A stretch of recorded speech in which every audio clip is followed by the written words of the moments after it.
अखिया दुखन लागी तेरी अखिया पार किया है तेरे भक्तों का तूने उद्धार किया है तेरे भक्तों का तूने उद्धार किया है पार किया है बेड़ा पार किया है पार किया है बेड़ा पार किया है।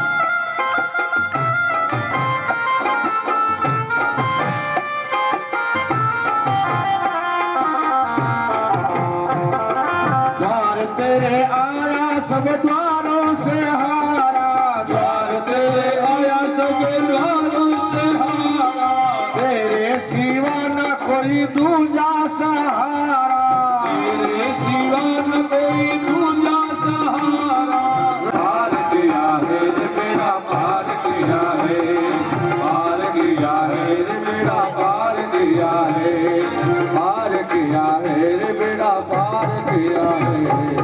धन बहुत ज्यादा मैं तो नहीं लिखता है, बहुत बड़े बड़े ऐसे ऐसे गुरु चले गए जिनको योग्य शिष्य नहीं मिला। तो भगवान से गुरुदेव बोल पड़े, सांदीप ऋषि बोले कृष्ण मुझे जो चाहिए था वो मिल गया, मुझे कुछ नहीं चाहिए। बोले गुरुदेव कुछ दिया ही नहीं, कैसे मिल गया? बोले कृष्ण अब पर्दा क्यों रख रहे हो? भगवान तो क्या है लीला के द्वारा पर्दा रखते हैं। तो बोले अब क्या का पर्दा है? क्या मैं जानता नहीं हूँ? हे कृष्ण जो 64 दिनों में 64 कलाएं आपने सीखी हैं, उस एक एक कला को सीखने के लिए मैंने हजार हजार साल तक समाधि लगाई है, तब जाकर के ये सब कलाएं प्राप्त हुई हैं। और आपने एक दिन में ही मात्र सीख ली, उनको 64 दिनों में सीख लिया है। कृष्ण मैं जानता हूँ आप साक्षात भगवान नारायण के अवतार हो और इस वेश के अंदर भूमि का भार दूर करने अवतरित हुए हो, मुझे क्या चाहिए? और देना ही चाहते हो तो जब भी मैं आंखें बंद करूं तो कन्हैया आपके मनमोहनी छवि मेरे दिल में बसी रहे और मुझे कुछ नहीं चाहिए। गुरुदेव ने कुछ भी स्वीकार नहीं किया है, लेकिन भगवान देना चाह रहे हैं। तो भगवान पहुंचे गुरु माता जी के पास में और भगवान ने सोचा कि स्त्री के मन में तो थोड़ा बहुत इच्छाएं होती है, लालसा होती हैं। तो हाथ जोड़ के प्रणाम करके गुरु माता जी का मैया गुरु दक्षिणा में आप आदेश करो, मैं क्या प्रदान करूं? बोले बेटा जब आप गुरु जी को कुछ नहीं चाहिए तो हमें क्या चाहिए? हमें भी कुछ नहीं लेना है। बोल नहीं मैया मैं कोई एहसान थोड़ी कर रहा हूँ, मैं आपका पुत्र हूँ, मैं देना चाह रहा हूँ। तब गुरु माता ने हाथ जोड़े और कहा बेटा हे कृष्ण मुझे मालूम है आप सर्वसमर्थ हो, आपके समान मेरे भी एक बेटा हुआ था, पता नहीं कोई असुर उसको लेके चला गया, यहाँ से कहाँ खो गया। हे कृष्ण मेरे उस पुत्र को लेके आ जाओ। भगवान ने मैया को आश्वस्त किया है और भगवान यहाँ से पश्चिमी सागर में पहुंचे हैं और वहां पर एक शंखचूड़ नाम का असुर रहता है। उस शंखचूड़ असुर को मार करके भगवान ने उसका 5 जन्य शंख बनाया है। उसी ने भगवान के गुरु पुत्र को चुराया था, जिसको जल में डुबो के मार दिया था। तो भगवान ने उस असुर को मार कर जो शंख बनाया है, वो शंख बजाते हुए भगवान यमपुरी में पहुंचते हैं। यमराज से कहा कि हे यमराज मेरे गुरु के पुत्र के कर्मों की ओर ध्यान नहीं देते हुए उसको लेकर के आओ और मेरे को प्रदान करो।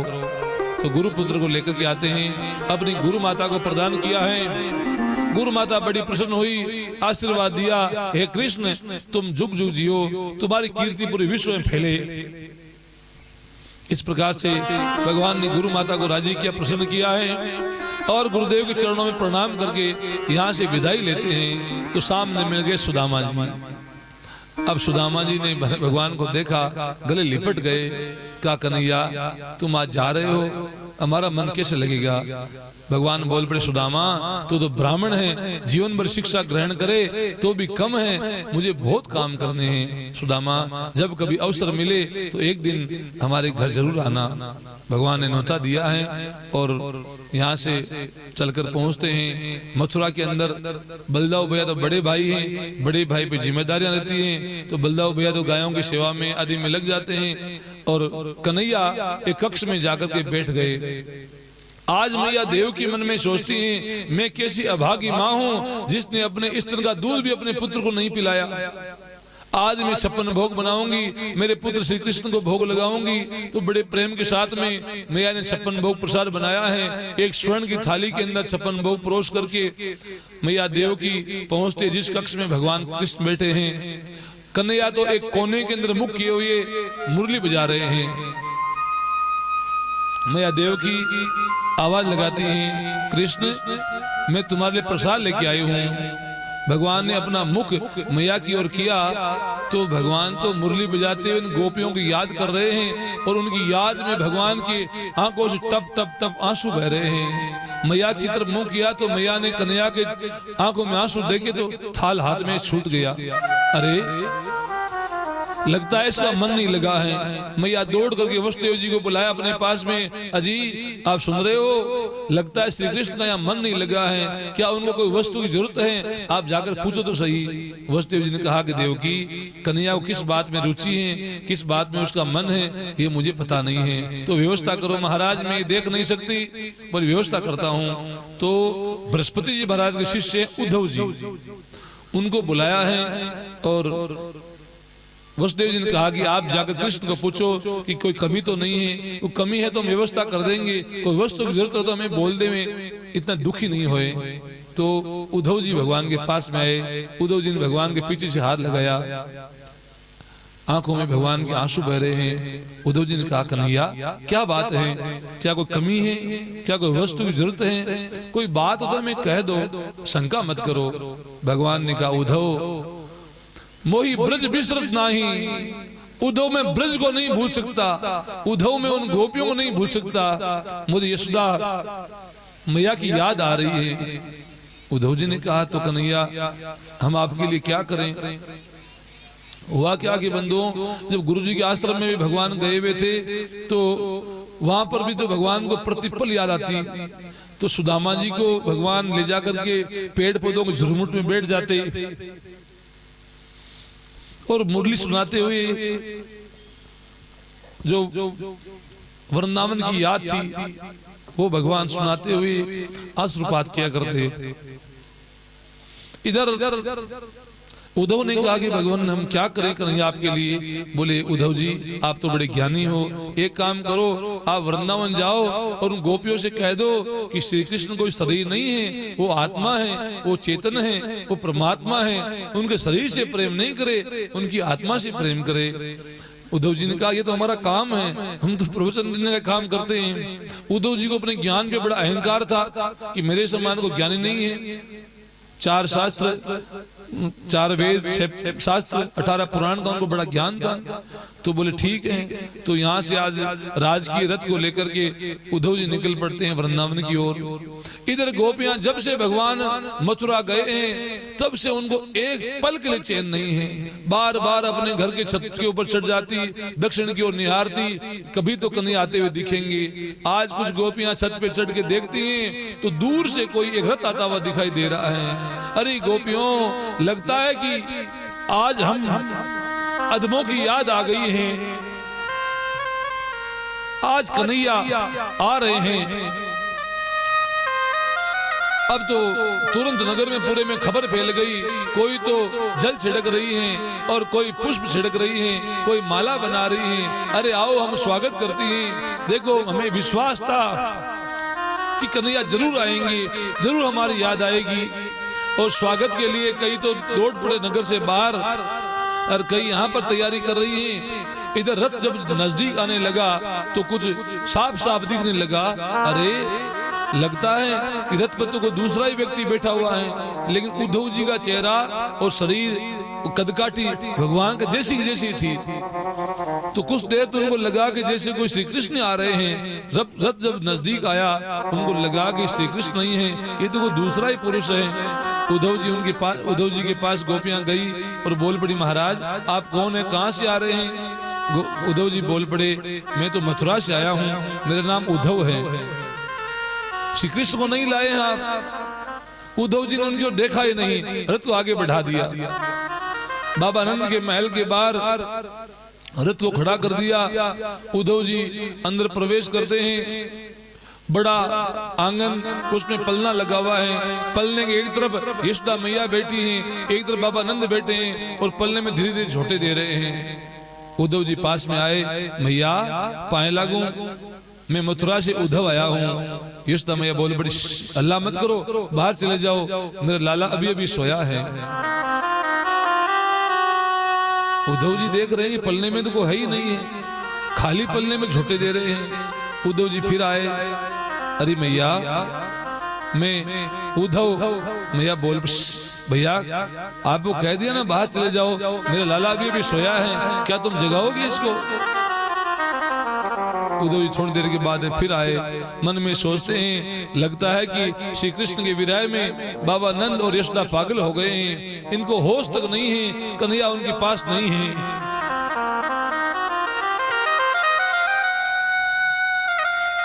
उद्धव जी बोल पड़े, मैया बोल पड़ी, अरे तेरे को कितनी बार कह दिया, मेरे लाला अभी भी सोया है। उद्धव जी बोल पड़े, यशोदा नंद महाराज आंखें खोलो, पलना तो खाली है, श्री कृष्ण को तो मैं मथुरा में छोड़ के आया हूं। उनकी नजर पड़ी, पलना खाली दिखाई दिया। यशोदा मैया बिलक उठती हैं, नंद महाराज बिलक उठे। खाना तेरी जो मत रे गई बात, जो मत रे गई बात। खाना तेरी जो मत रे गई बात, जो मत रे गई बात। जोवत एक पग ठाड़े, जोवत एक पग ठाड़े। कालिंदी के घाट, कालिंदी के घाट। काना तेरी जोवत रे गई बात, जोवत रे गई बात। झूठी प्रीत करी मन मोहन, झूठी प्रीत करी मन मोहन। ले गयो ब्रज को ठार, ले गयो ब्रज को ठार। काना तोरे जोवत रे गई बात, जोवत रे गई बात। यशोदा मैया बाबा नंद बिलक उठते हैं। इतने में गोपियां गोप लोग ग्वाल बाल सबके से बाबा नंद के महल में इकट्ठे हो गए। सबकी आंखों में आंसू बह रहे हैं, बड़े विकल हो रहे हैं। सुखदेव जी कहते हैं, परीक्षित जब से श्री कृष्ण मथुरा गए, गायें भी इतने आंसू बहाती हैं कि आंसू बहाते बहाते गायों के आंखों के नीचे काली मां छा गई है। और गोपियां तो भगवान के बिना इतनी पागल हो रखी हैं, भूली सी, भ्रमी सी, थकी सी, कोई उनको होश नहीं है। गोपियां जब मक्खन बेचने जाती तो मक्खन ले लो, मक्खन ले लो भूल जाती और बोल पड़ती कृष्ण ले लो, कन्हैया ले लो, मोहन ले लो, मुरारी ले लो, इस प्रकार से बोल पड़ती। गोपियां भगवान की विरह वेदना से उनको होश तक नहीं। जब खीर बनाती तो उसमें नमक डाल देती, सब्जी में चीनी डाल देती, ख्याल ही नहीं उनको कि वो क्या कर रही हैं, कैसे जी रही हैं। उद्धव के कारण आज उनको याद आती हैं। सब गोपियां गोप लोग इकट्ठे होकर के बिलक करके भगवान को पुकारते हैं।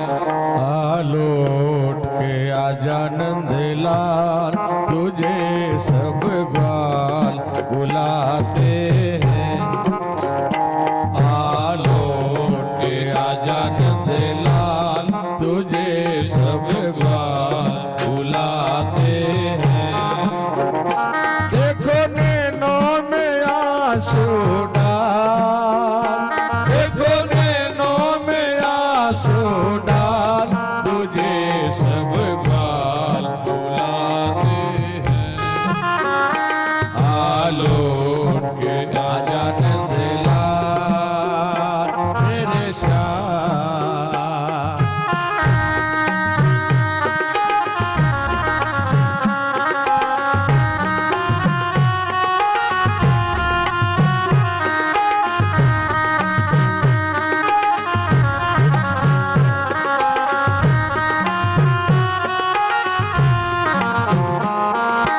गोकुल नगरिया सुनी सांवरिया, सुनी है ब्रज की डगरिया। गोकुल नगरिया सुनी सांवरिया, सुनी है ब्रज की डगरिया। गोकुल में आओ धेनो चराओ, गोकुल में आओ धेनो चराओ। दर के दर पे मुरलिया है गोपियों का बुरा हाल मेरे श्याम, है गोपियों का बुरा हाल, तुझे सब ग्वाल बुलाते हैं। आलोट के आजा नंदलाल मेरे श्याम।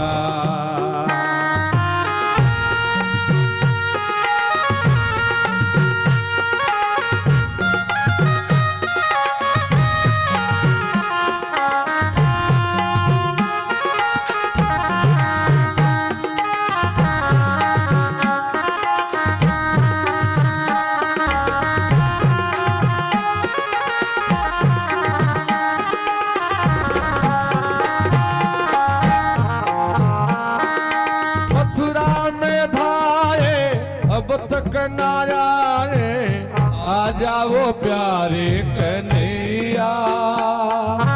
मथुरा में धारे अब तक ना आए, आ जाओ प्यारे कन्हैया। आओ आओ देर ना लगाओ, आओ आओ देर ना लगाओ, ग्वाल बाल के भैया तुम्हें हो गए हैं कई साल मेरे श्याम। तुम्हें हो गए हैं कई साल, तुझे सब ग्वाल बुलाते हैं। आलोट के आजा नंदलाल, तुझे सब ग्वाल बुलाते हैं।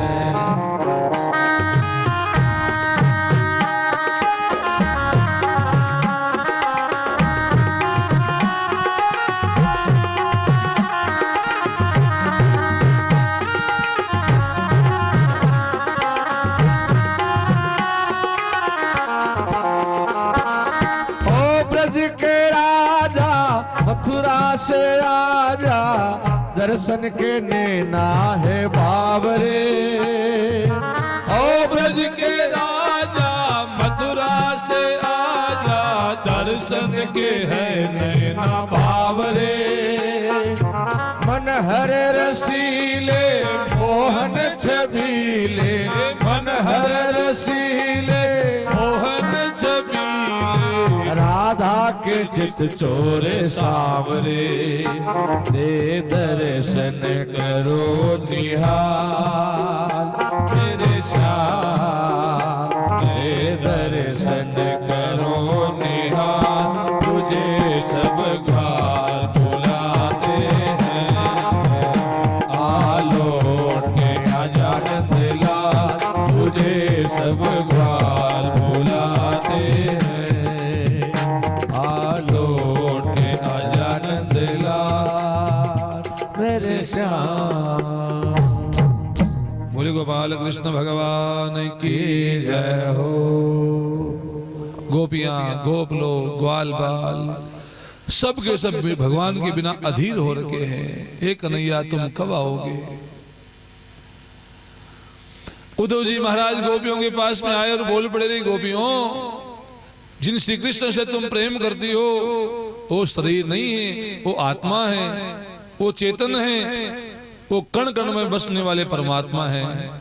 गोपियां हंस पड़ती हैं, उद्धव जाको राज दोष कप व्यापे दई खवावत्ता ही। अरे जिनको कफ हो रखा है, जिनको खांसी हो रखी है, जिनको राज रोग हो रखा है, उनको दही खिला रहे हो, अर्थात उनका रोग तो और बढ़ा रहे हो। उद्धव हमें तो प्रेम रोग लगा हुआ है और आप ज्ञान की ऐसी बातें करके हमारी पीड़ा को तुम और बढ़ा रहे हो। गोपियां बोल पड़ी, उद्धव हम जानते हैं कि श्री कृष्ण कण कण में बसने वाले हैं, हमसे कभी दूर नहीं हैं। याद रूपी श्री कृष्ण प्रतिपल हमारे सांसों सांस में बसे हुए हैं, वो कभी हमसे दूर नहीं हो सकते। उद्धव का जो ज्ञान का अहंकार था, वो ज्ञान का अहंकार उन गोपियों के आंसू में बह जाता है। उद्धव जी से गोपियां बोल पड़ी, उद्धव तू क्या जाने प्रेम को, अरे तू तो ज्ञान के अहंकार में ही अपने समय को व्यर्थ में बिता रहा है। उद्धव से गोपियां बोल पड़ती हैं, ये तो प्रेम की बात है उद्धव, ये तो प्रेम की बात है उद्धव, बंदगी तेरे बस की नहीं है, ये तो प्रेम की बात है उद्धव, बंदगी तेरे बस की नहीं है, या सर्द के होते हैं सौदे, या सर्द के होते हैं सौदे, ओ आशिकी इतनी सस्ती नहीं है, ये तो प्रेम की बात है उद्धव।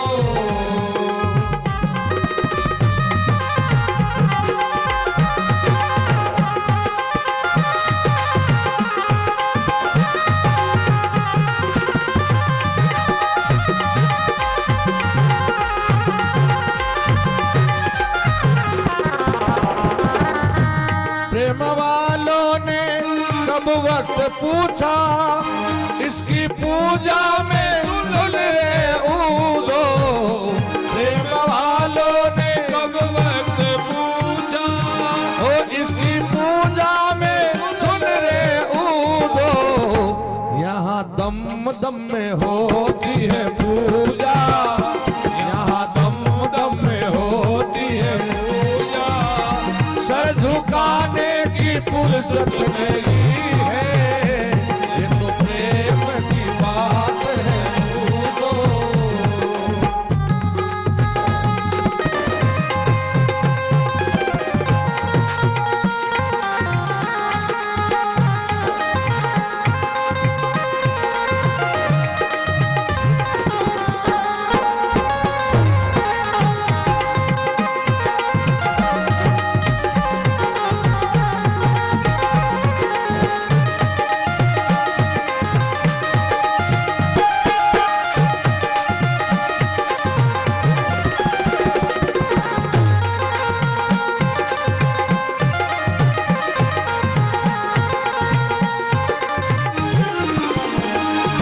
असल में है मस्ती में डूबे, उन्हें क्या परवाह जो असल में है मस्ती में डूबे उन्हें क्या परवाह जिंदगी की। जो उतरती है चढ़ती है मस्ती, जो उतरती है चढ़ती है मस्ती, वो हकीकत में मस्ती मेरी है। ये तो प्रेम की बात है भूलो, ये तो प्रेम की बात है भूलो, ये तो प्रेम की बात है। भूलो। गोपियां उद्धव जी से बोल पड़ते, उद्धव जहाँ के पैर न फटी बिवाई, सो क्या जाने पीड़ पर आई। जिसने प्रेम किया ही नहीं है वो प्रेम को क्या जानता है। और आप हमें इतना बड़ा ज्ञान दे रहे हैं, उपदेश दे रहे हैं।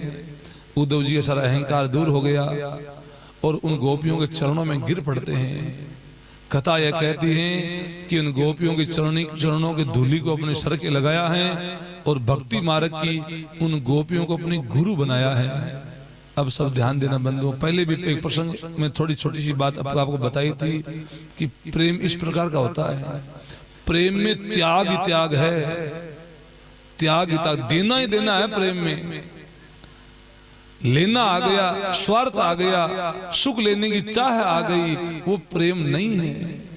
अपने औलाद को शिक्षा दो आप, ये प्रसंग की सच्चाई बताओ उनको। भगवान का और गोपियों का यदि प्रेम हमने, हालांकि भगवान तो 11 साल 56 दिन की अवस्था के थे जब तक महाराज किया था, जब तक भगवान ब्रज में थे, बहुत छोटी अवस्था थी। 11 साल के अपने बच्चे क्या जानते हैं स्त्री के बारे में, या उनके रूप सौंदर्य के बारे में, या युवावस्था के बारे में, कुछ नहीं जानते, अबोध होते हैं। तो भगवान तो ऐसी अवस्था में ही उन्होंने मुरली बजाई, रास रचाई थी। कदाचित हमने मान लिया कि वो पुरुष थे, सब बातों को जानने वाले थे, तो भी गोपियां उनके पीछे नहीं गई, राधिका जी भी उनके पीछे नहीं गई, ऐसा मान लो। हालांकि राधिका जी का भगवान के साथ विवाह संपन्न हुआ था, कई शास्त्रों में ऐसा लिखा हुआ है, भागवत जी में ऐसा कहीं पर राधिका जी का नाम का वर्णन नहीं है। क्यों नहीं है कि सुखदेव जी महाराज राधिका जी के परम भक्त हैं, गोलोक धाम से आए हैं, तो राधा नाम लेते ही सुखदेव जी को समाधि लग जाती है। तो उन्होंने, क्योंकि परीक्षित को कथा सुनानी है पूरी, इसलिए उन्होंने पूरे इतने बड़े आख्यान के अंदर कहीं पर भगवती भगवान की आह्लादिनी शक्ति राधा जी का सुमिरन नहीं किया। कहीं पर उनको एक गोपी के रूप में जरूर याद किया है, लेकिन कहीं पर इस नाम का उच्चारण नहीं किया है। नाम लेती राधा साक्षात भक्ति की धारा है, उनको समाधि लग जाती है। तो इस बात का विचार ये करें कि अपनी संतानों को शिक्षा देवें। ये जो 2 घड़ी किसी को देख लिया तो कोई प्रेम नहीं होता है।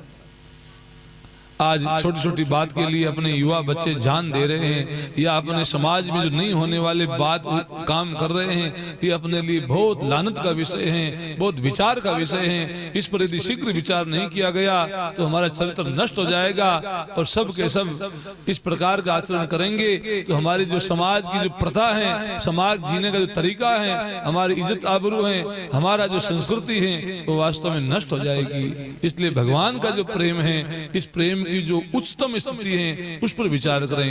ये इतनी उच्चतम स्थिति है, साक्षात समाधि से भी ऊपर की बातें हैं ये।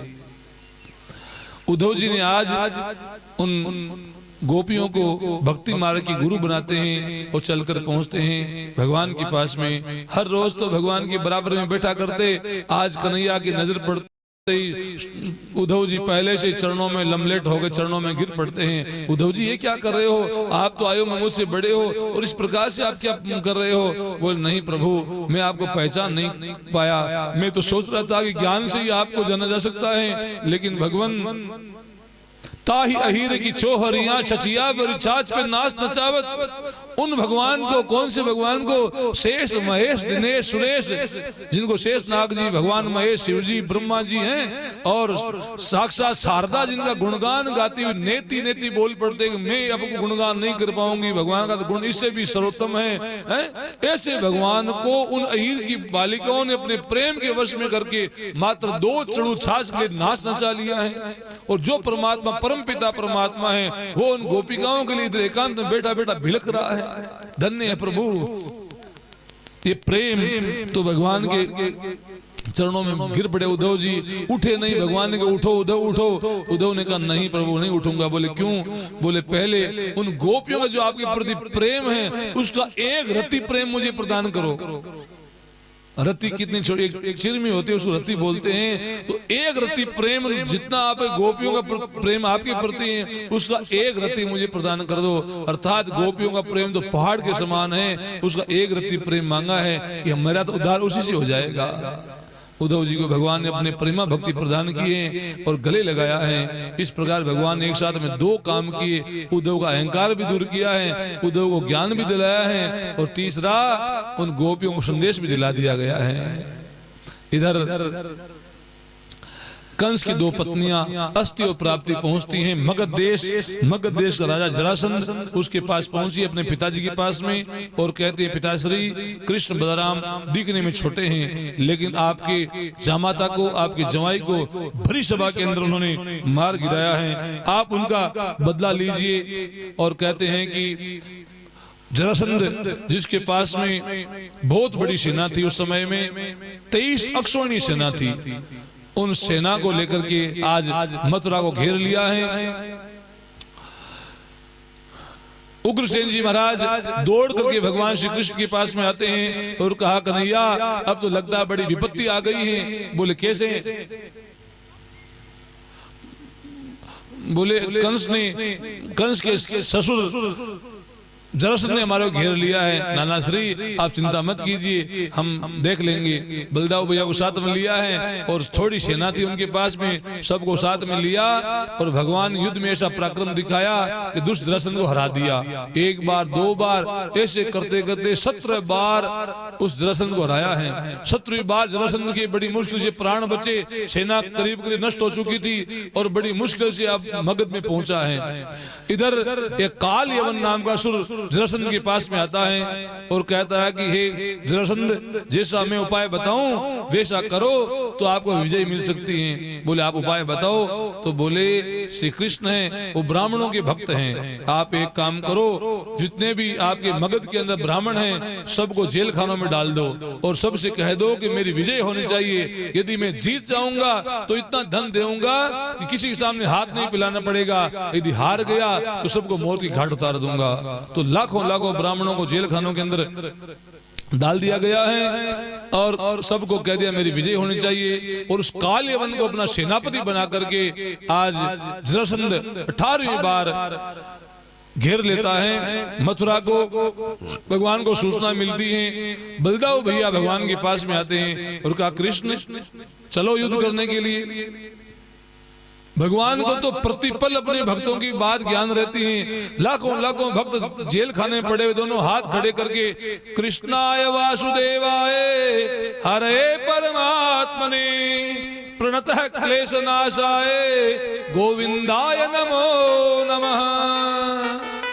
कृष्णाय वासुदेवाय हरे परमात्मने, कृष्ण वासुदेव हरि परमात्मा, इस प्रकार जो आपके नाम का उच्चारण करते हैं भगवान उनके तो आप कष्ट तुरंत हर लेते हो, उनके कोई क्लेश नहीं रहता है। हम पर दया करो हे कृष्ण, हे गोविंद हमारी रक्षा करो।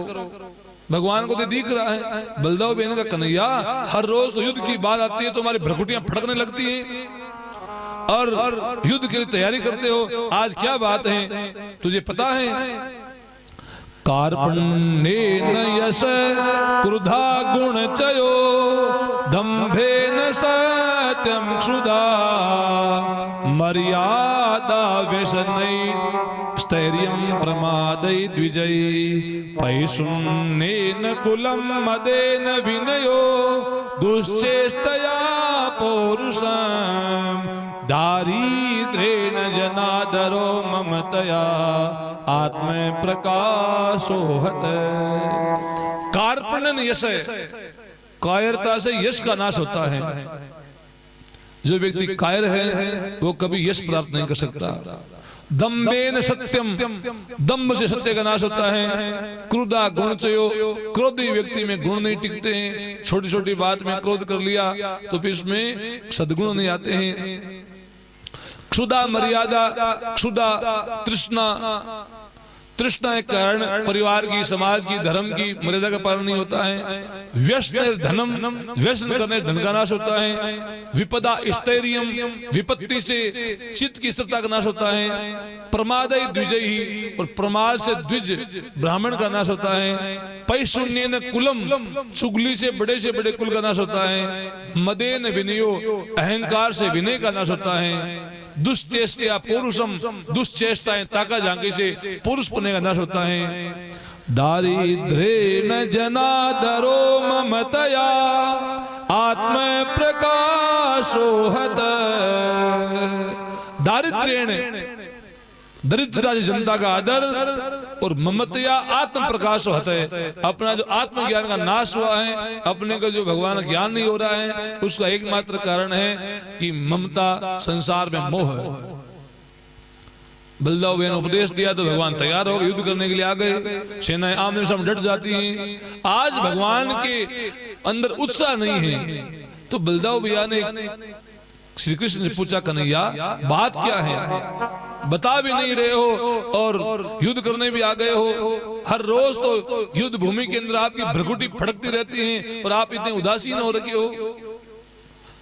भगवान ने कहा, बलदाव भैया एक बार आंखें बंद कर ध्यान करो कि जरासंध के जेल खाने में क्या हो रहा है। भगवान के कहने पर बलदाव भैया ने आंखें बंद कर ध्यान किया, देखा तो सैकड़ों लाखों ब्राह्मण हाथ खड़े करके भगवान से प्रार्थना कर रहे हैं, हे कृष्ण, हे गोविंद, हमारी रक्षा कीजिए। हे प्रभु, यदि आज आप हार जाएंगे तो हम आपकी हार का भी इतना गुणगान करेंगे कि उसको जीत में तब्दील कर देंगे, और यदि भगवान आप जीत गए तो हम सब के सब मारे जाएंगे, क्योंकि जरासंध हमारे को मार डालेगा।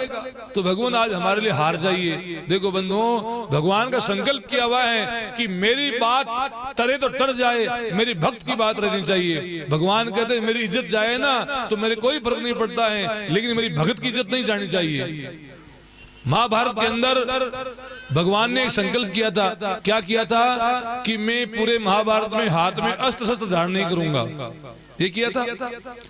इधर विश्व पिता मैंने संकल्प कर लिया कि जो कृष्ण हाथ अस्त्र शस्त्र नहीं धराऊं तो गंगा पुत्र नहीं कहूं। यदि मैंने कृष्ण के हाथों में अस्त्र शस्त्र धारण नहीं करवा दिया तो गंगा का पुत्र, शांतनु का पुत्र नहीं कहूं। अब स्थिति ऐसी बनी, एक दिन भीष्म पितामह ने बाणों की ऐसी बरसात अर्जुन की ओर शुरू कर दी कि रथ को बाणों से ढक दिया। भगवान से देखा नहीं गया। भगवान ने सोचा कि यदि ऐसा युद्ध हुआ तो परिणाम बदल जाएगा।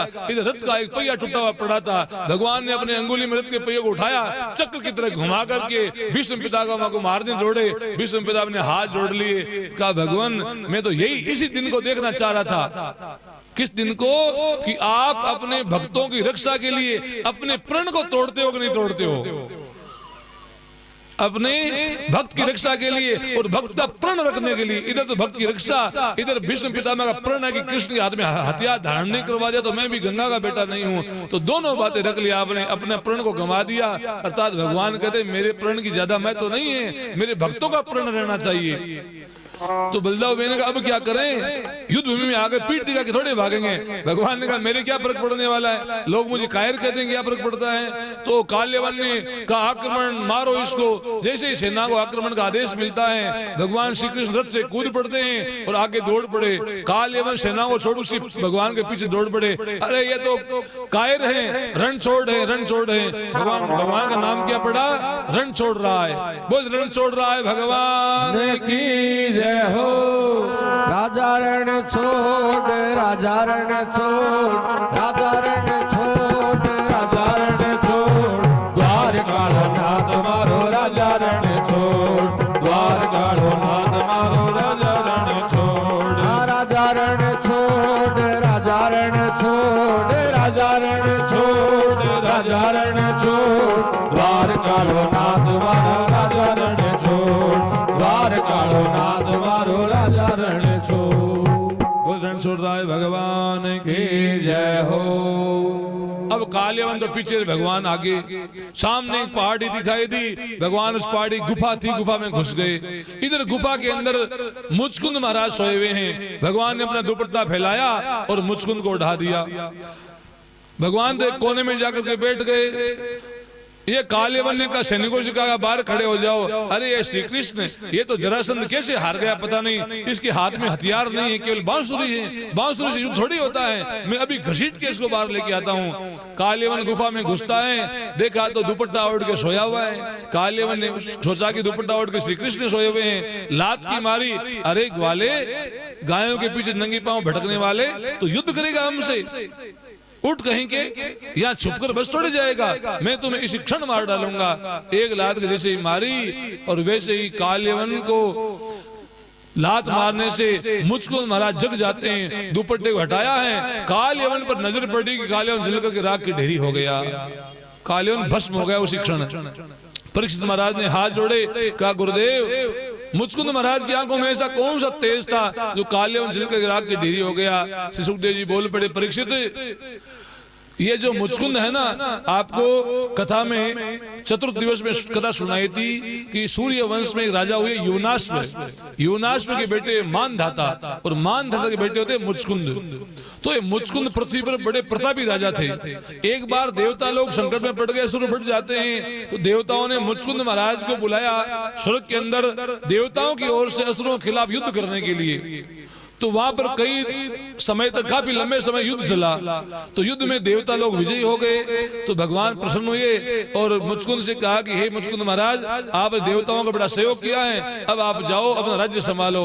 तो मुचकुंद ने कहा, महाराज आप कैसी बात कर रहे हो, यहाँ देवलोक का एक दिन, वहां की चतुर्युगियां बीत गई हैं, वहां तो पीढ़ियां ही बदल गई हैं, मैं जाऊंगा मुझे कौन पहचानेगा, वहां कहाँ मेरे पुत्र, कहाँ मेरा वंश वगैरह कोई नहीं है वहां पर, अब तो युग ही बदल गए हैं। बोले तो क्या, देवताओं की सेवा करते करते मैं थक चुका हूँ, अब मैं विश्राम करना चाहता हूँ, सोना चाहता हूँ, मैं नींद लेना चाहता हूँ, यदि कोई मुझे जगाए तो जगाने वाला मेरी आंखों के सामने राख की ढेरी हो जाए। तो वही मुचकुंद महाराज यहाँ सोए हुए थे, कालेवन ने जगाया तो जगाते राख की ढेरी हो जाता है। इधर नजर पड़ी तो सामने भगवान बैठे हैं। तो मुचकुंद महाराज ने भगवान के चरणों में प्रणाम किया है, कहा भगवान मैं भी कैसा हूँ जो उस समय आपसे नींद मांगी, यदि भक्ति मांग लेता कब का मुक्त हो जाता। भगवान हंस पड़े, बोले मुचकुंद महाराज, यदि आप नींद नहीं मांगते तो इस कालेवन को मारता कौन, मैं तो पीठ दिखा के भाग के आ गया था, उन ब्राह्मणों की रक्षा करनी थी मुझे, तो ये मेरा ही विधान है, मुझे कौन क्या मांगता है, किसको मैं क्या देता हूँ। बोले जब जागे तब सवेरा, जब जगे तब आंख खुले तभी सवेरा है, अब भी कोई देरी नहीं हुई है, अभी भजन कर लो। तो मुझको महाराज गुफा में बैठ के भजन करने के लिए भगवान बाहर निकले, इतने में जरासंध भी सेना लेकर के आ गया। अरे मारो इसको, लगता है इसने कालेवन को मार दिया है। भगवान के पीछे दौड़ पड़ते हैं, भगवान तो पहाड़ के ऊपर चढ़ गए। जरासंध ने कहा कि ये तो कायर है, पीठ दिखा के भाग के आ गया है, इसके पीछे दौड़ने में कोई फायदा नहीं है, ये हार गया, इसने हार मान ली है। तो घास फूस को इकट्ठा किया है और उस पहाड़ी की चारों आग लगा दी और जरासंध तो चला गया अपने मगध देश के अंदर, सभी ब्राह्मणों को जेल खानों से मुक्त करवा दिया है और सबको खूब धन धान्य संपत्ति प्रदान की और कहा कि अब जो ब्राह्मण कहेंगे उनका वचन मैं सदैव पालन करूंगा। बड़ा पापी आता ही था लेकिन वो ब्राह्मण भक्त बन गया क्योंकि भगवान ने उसको विजय प्रदान करवा दी। इधर जब चारों ओर आग लग जाती है तो भगवान ने वहां छलांग लगाई है पश्चिमी सागर में। जैसे पश्चिमी सागर में पहुंचे तो उसी समय वरुण देवता सामने प्रकट हुए, कहा भगवान क्या सेवा करूं। भगवान ने कहा दो बार पहले भी आपने कहा है, एक बार जब कालेनाग को नाथने गया तब कहा, एक बार पिताजी को वरुण लोक से लेने गया तब आपने कहा था। बोले अब तो सेवा करनी पड़ेगी आपको। बोले भगवान मैं तो पहले से कह रहा हूँ आदेश करो। बोले अब हम यहीं रहेंगे, हमारे लिए यहाँ पर एक नगर का निर्माण कराओ। तो वरुण देवता ने देवताओं के शिल्पी विश्वकर्मा जी का आह्वान किया है और विश्वकर्मा जी ने रातों ही रात देखते देखते बहुत सुंदर एक नगर का निर्माण कर दिया है, जिस नगर का नाम पड़ा द्वारिकापुरी। बोले द्वारिका धाम की जय हो। बहुत सुंदर नगरी का निर्माण हुआ है।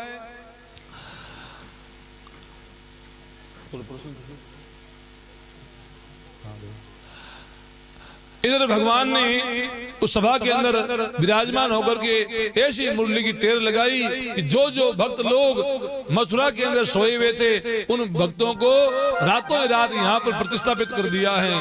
अब जब सुबह उठे तो वहां तो सोए थे झोपड़ी में, यहाँ महल बना हुआ है, वहां सोए खाट पे, यहाँ पलंग बना हुआ है, वहां सोए हाट पे, यहाँ ठाट बने हुए हैं। अरे ये सब कैसे हो गया? हम तो सोए थे टपरी के अंदर और ये अट्टालिकाएं बन गई, ये कैसे हो गया? सबने विचार किया, लगता है श्री कृष्ण हम पर कृपा किए। सामने सोने का बड़ा महल बना हुआ था, सब की सब दौड़ करके भगवान के पास पहुंचे। हे गोविंद, आप हमें कहाँ लेकर के आ गए हो? भगवान ने कहा, बंधुओं, ये हमारा नया नगर है, इस नगर का नाम है द्वारिकापुरी। आज के बाद में यहाँ पर कोई भय नहीं है, कोई युद्ध नहीं होगा। आप सब मेरा भजन करो और शांति से सुमिरन करो, अपना जीवन को व्यतीत करो। तो सबको उस द्वारिकापुरी में वास दिया है।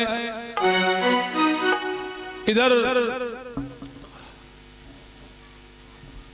रेवत देश के राजा की कन्या का नाम रेवती, और इधर बलदाऊ भैया का विवाह है रेवती के साथ में संपन्न होता है। भगवान की लीला आगे बढ़ती है। कुछ क्षण हमारे बीच में पधारे हुए ब्रह्म ऋषि श्री सौरमल जी माट साहब शर्मा जी, जो बड़े विद्वान हैं, बड़े ज्ञानी हैं, ज्योतिष के बड़े ज्ञाता हैं, और आपके द्वारा कुछ आशीर्वचन, कुछ हमारे लिए कल्याणकारी वचन हो जाए।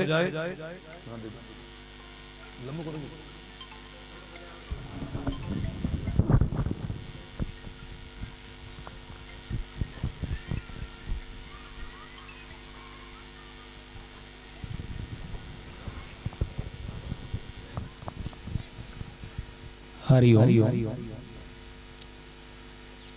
सभी पंडाल में विराजित और व्यासपीठ पर विराजित आदरणीय, सम्माननीय, माननीय व्यासपीठ को प्रणाम, तथा सभी जितने भी श्रोतागण हैं, भक्तगण हैं, आप सभी के हृदय में विराजित कृष्ण भगवान, विष्णु भगवान, उनको नमन, प्रणाम। व्यक्ति अगर 7 कदम एक साथ चल जाता है, 7 पाउंडा सागे चाल ले, बाका विचार भाव एक सा हो जाए। 7 दिन की कथा के मायने अगर व्यक्ति चाहे तो पूर्ण रूप उतर जाए। व्यक्ति भगवान ने पकड़वा की आवश्यकता को नहीं, भगत ने पकड़ लिया। और एक बात आप सोचो कि आपने 3 चीज दुर्लभ है आज अट मिल में लिया। पहली मानव शरीर, आ मिनखा जोनी 84 लाख जोनिया के माने भटकता भटकता आपने मिनखा जोनी मिले।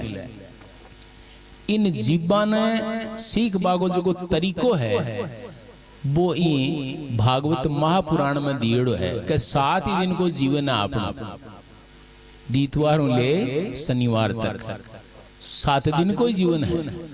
और 7 दिन की जगह 7 शब्द पदी है, सप्तपदी लगभग नठा है, फेरा की सप्तपदी 7 सौगन और 7 दिन।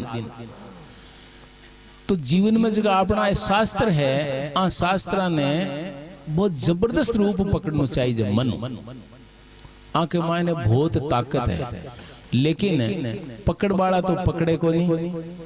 आ उम्र तो जकी चांदी का साग जका शीश है, सेंका प्रणाम कर वाला शीश है। अब तो दुख है, गोडा पकड़ वाला समय है।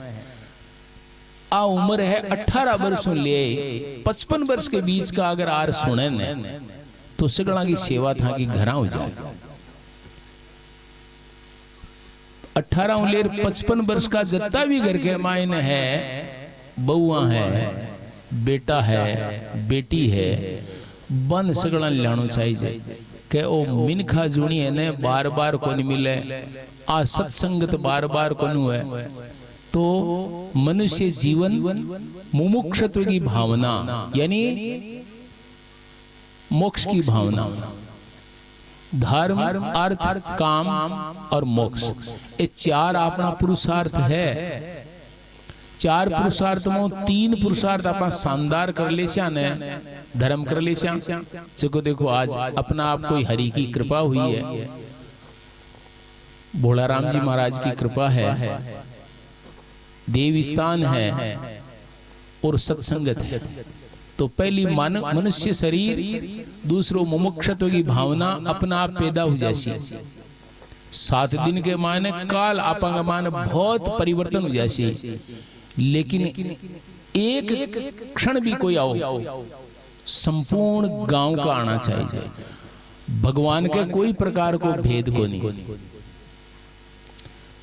जी आज कुंभ है ने, वो जाति न्यातियों हटाबाड़ो सौ बड़ो है। कुंभ में कोई कौन पूछे भाई थे जाट हो, खाती हो, कुमार हो, नाई हो, धोबी हो, कौन हो, सगड़ा एक जगह डुबकी लगावा, वो मते ही पाप दुपे।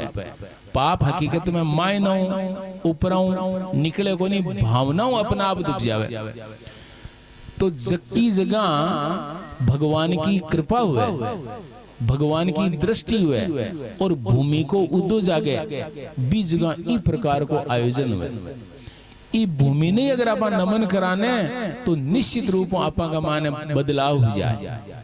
अब आप सोचा, माताएं सोचे कि मैं आए तो कि घरा कांटा काम किया उसी, अगर सरदार विश्वास है ने तो हकीकत में घरा अपना आप काम हो जैसी, अपना आप काम हो जैसी, घरा शांति और हो जैसी। और ज्यादा नहीं है ने तो सुबह 12 बजे लेर अबार 4 बजे तक तो अति शांति रही जगह की सीमा नहीं। और शांति शांति शांति अगर रहे ने 7 दिन की शांति के बाद में घरा निश्चित रूप शांति हो जाए। तो कह सत्संगत में जावे ने जहाँ निश्चित रूप घर के मायने शांति भी हुए और काम भी हो जाए। तो मैं तो अच्छा हूं कि भगत का पग पकड़ लेना चाहिए। भगवान अपन दिखे या नहीं दिखे, भगवान की तो अलग अलग हरि अनंत, हरि कथा अनंता, कांडा काई काई कहे किया लगा सख उबो करे। कृष्ण भगवान के ऊपर तो अर्जुन ही शक करतो, सुदामा जी शक करता, उद्धव भी शक करता, भगवान है कोनी, है कोनी, सगड़ा के मायने भगवान है, लेकिन अपन विश्वास को नहीं। विश्वास पैदा करण वास्ते आ भागवत है। तो भागवत ने हकीकत में विश्वास अगर अपन सुना और सुनबा के ढंग सुना, बदलबा के ढंग सुना कि मन बदलनो है, तो घर के मायने कोई प्रकार की अशांति को नहीं हुए, कले कलेश को नहीं हुए, रोग को नहीं हुए। थाने बा कथा तो सुना दी बोली गज और ग्राह की, गज और ग्राह की सुनाई दी ने। गज और ग्राह की जगह कथा है, वाह छोटी सी कथा है कि हाथी हो और भी को पूरो परिवार हो सागे 5-7 पीढ़ियां, अति की हाथी की उम्र लंबी हुए और भी के पोता नाती सगड़ा सागे, वो अहंकारी हो गयो। शानदार तालाब, वो भी तालाब के मायने गियो जो कमल का फूल आबाने सगड़ा न साचा बने मसल दिया, तोड़ दिया, कादो कर दियो। बी टेम भी के मायने मगरमच्छ हो ग्राह, वो मगरमच्छ भी हाथी को पग पकड़ लियो। अब थाने ध्यान देने कि मगरमच्छ के मायने के 1000 गुना ताकत जाए पानी में, वो पकड़ खींचवा लाग्यो। अब हाथी चिंगाड़ियो जहाँ सारा का सारा जत्ता भी का ने पोता नाती पत्नी भाई काका बाबा सा आ गया और बिन पकड़ पकड़ खींचवा लाग्या। खींचत खींचत वहां के मान आपस में युद्ध शुरू हो गयो। लेकिन वो ग्रह एक लो बिन खींचा गयो थोड़ा दार तो 2-4 दिन कहे तो है कि 1000 वर्ष तक युद्ध हो सके भी टेम आयु अति हुली, लेकिन खूब प्रयास करियो और हाथी 1 इंची बारे को नाश क्यों। बे सगड़ा का सगड़ा सोचो भाई ओ तो जासी आपा क्यों जावा, वैसे छोड़ रे कोई की कोई को नहीं। बे बेटा लुगाइन सारा का सारा आपका चरबाला यार जाता रिया। अब वो सोचो अब कोई को नहीं। जना वो करतार ने हाथी याद करे, भगवान ने याद करे और नाव को ले क्यों कौन लेवे कि और सारा जत्ता देवता है ने इंद्रादि बांके सगड़ा के कोई न कोई चिन्ह है, कोई के 2 स्टार है, कोई के 3 स्टार है, कोई के अशोक स्तंभ है, कोई के की है। हाथी केवल याद करो हे करतार ई धरती ने बना बाड़ा, इस संसार को निर्माण कर बाड़ा, तू जो भी है जठे भी है जियाण को भी हमारी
अब वो भगवान ने हरि आ बीच में नारायण ने याद करनो वही वास्ते गई है कि सिकड़ा का सिकड़ा नारायण को नाम पुकारा। तो कह नारायण भगवान अति तेज गतियों आया, बाको एकदम पीताम्बर एकदम उड़तो और जोरदार भागता आया। तो वो चांच का ही देखा ने हाथी, वो सोचो आपा घमंडू अट कमल का फूल आपा कोई कचुमर कर दियो अब देवा का। तो कह लक्ष्मी जी खुद सहायता करी और फूल बगायो, वो बिंदियो भगवान प्रसन्न हुआ और ग्रह की गर्दन काट दी और वो मुक्त हो गयो। और जब भगवान आ गया तो वो शरीर ही मुक्त हो गयो। कौन है? हाथी। अब हाथी लेर नारायण भगवान जब धाम में पूग्या तो द्वारपाल के रूप में ग्रह खड़े हो बैठे भगवान की शरण में। तो वो हाथी पूछो क्यों भगवान ओ मन सेनो सेनो लागे ओ अटकिया आत्मा के रूप में था कहीं द्वारपाल के रूप में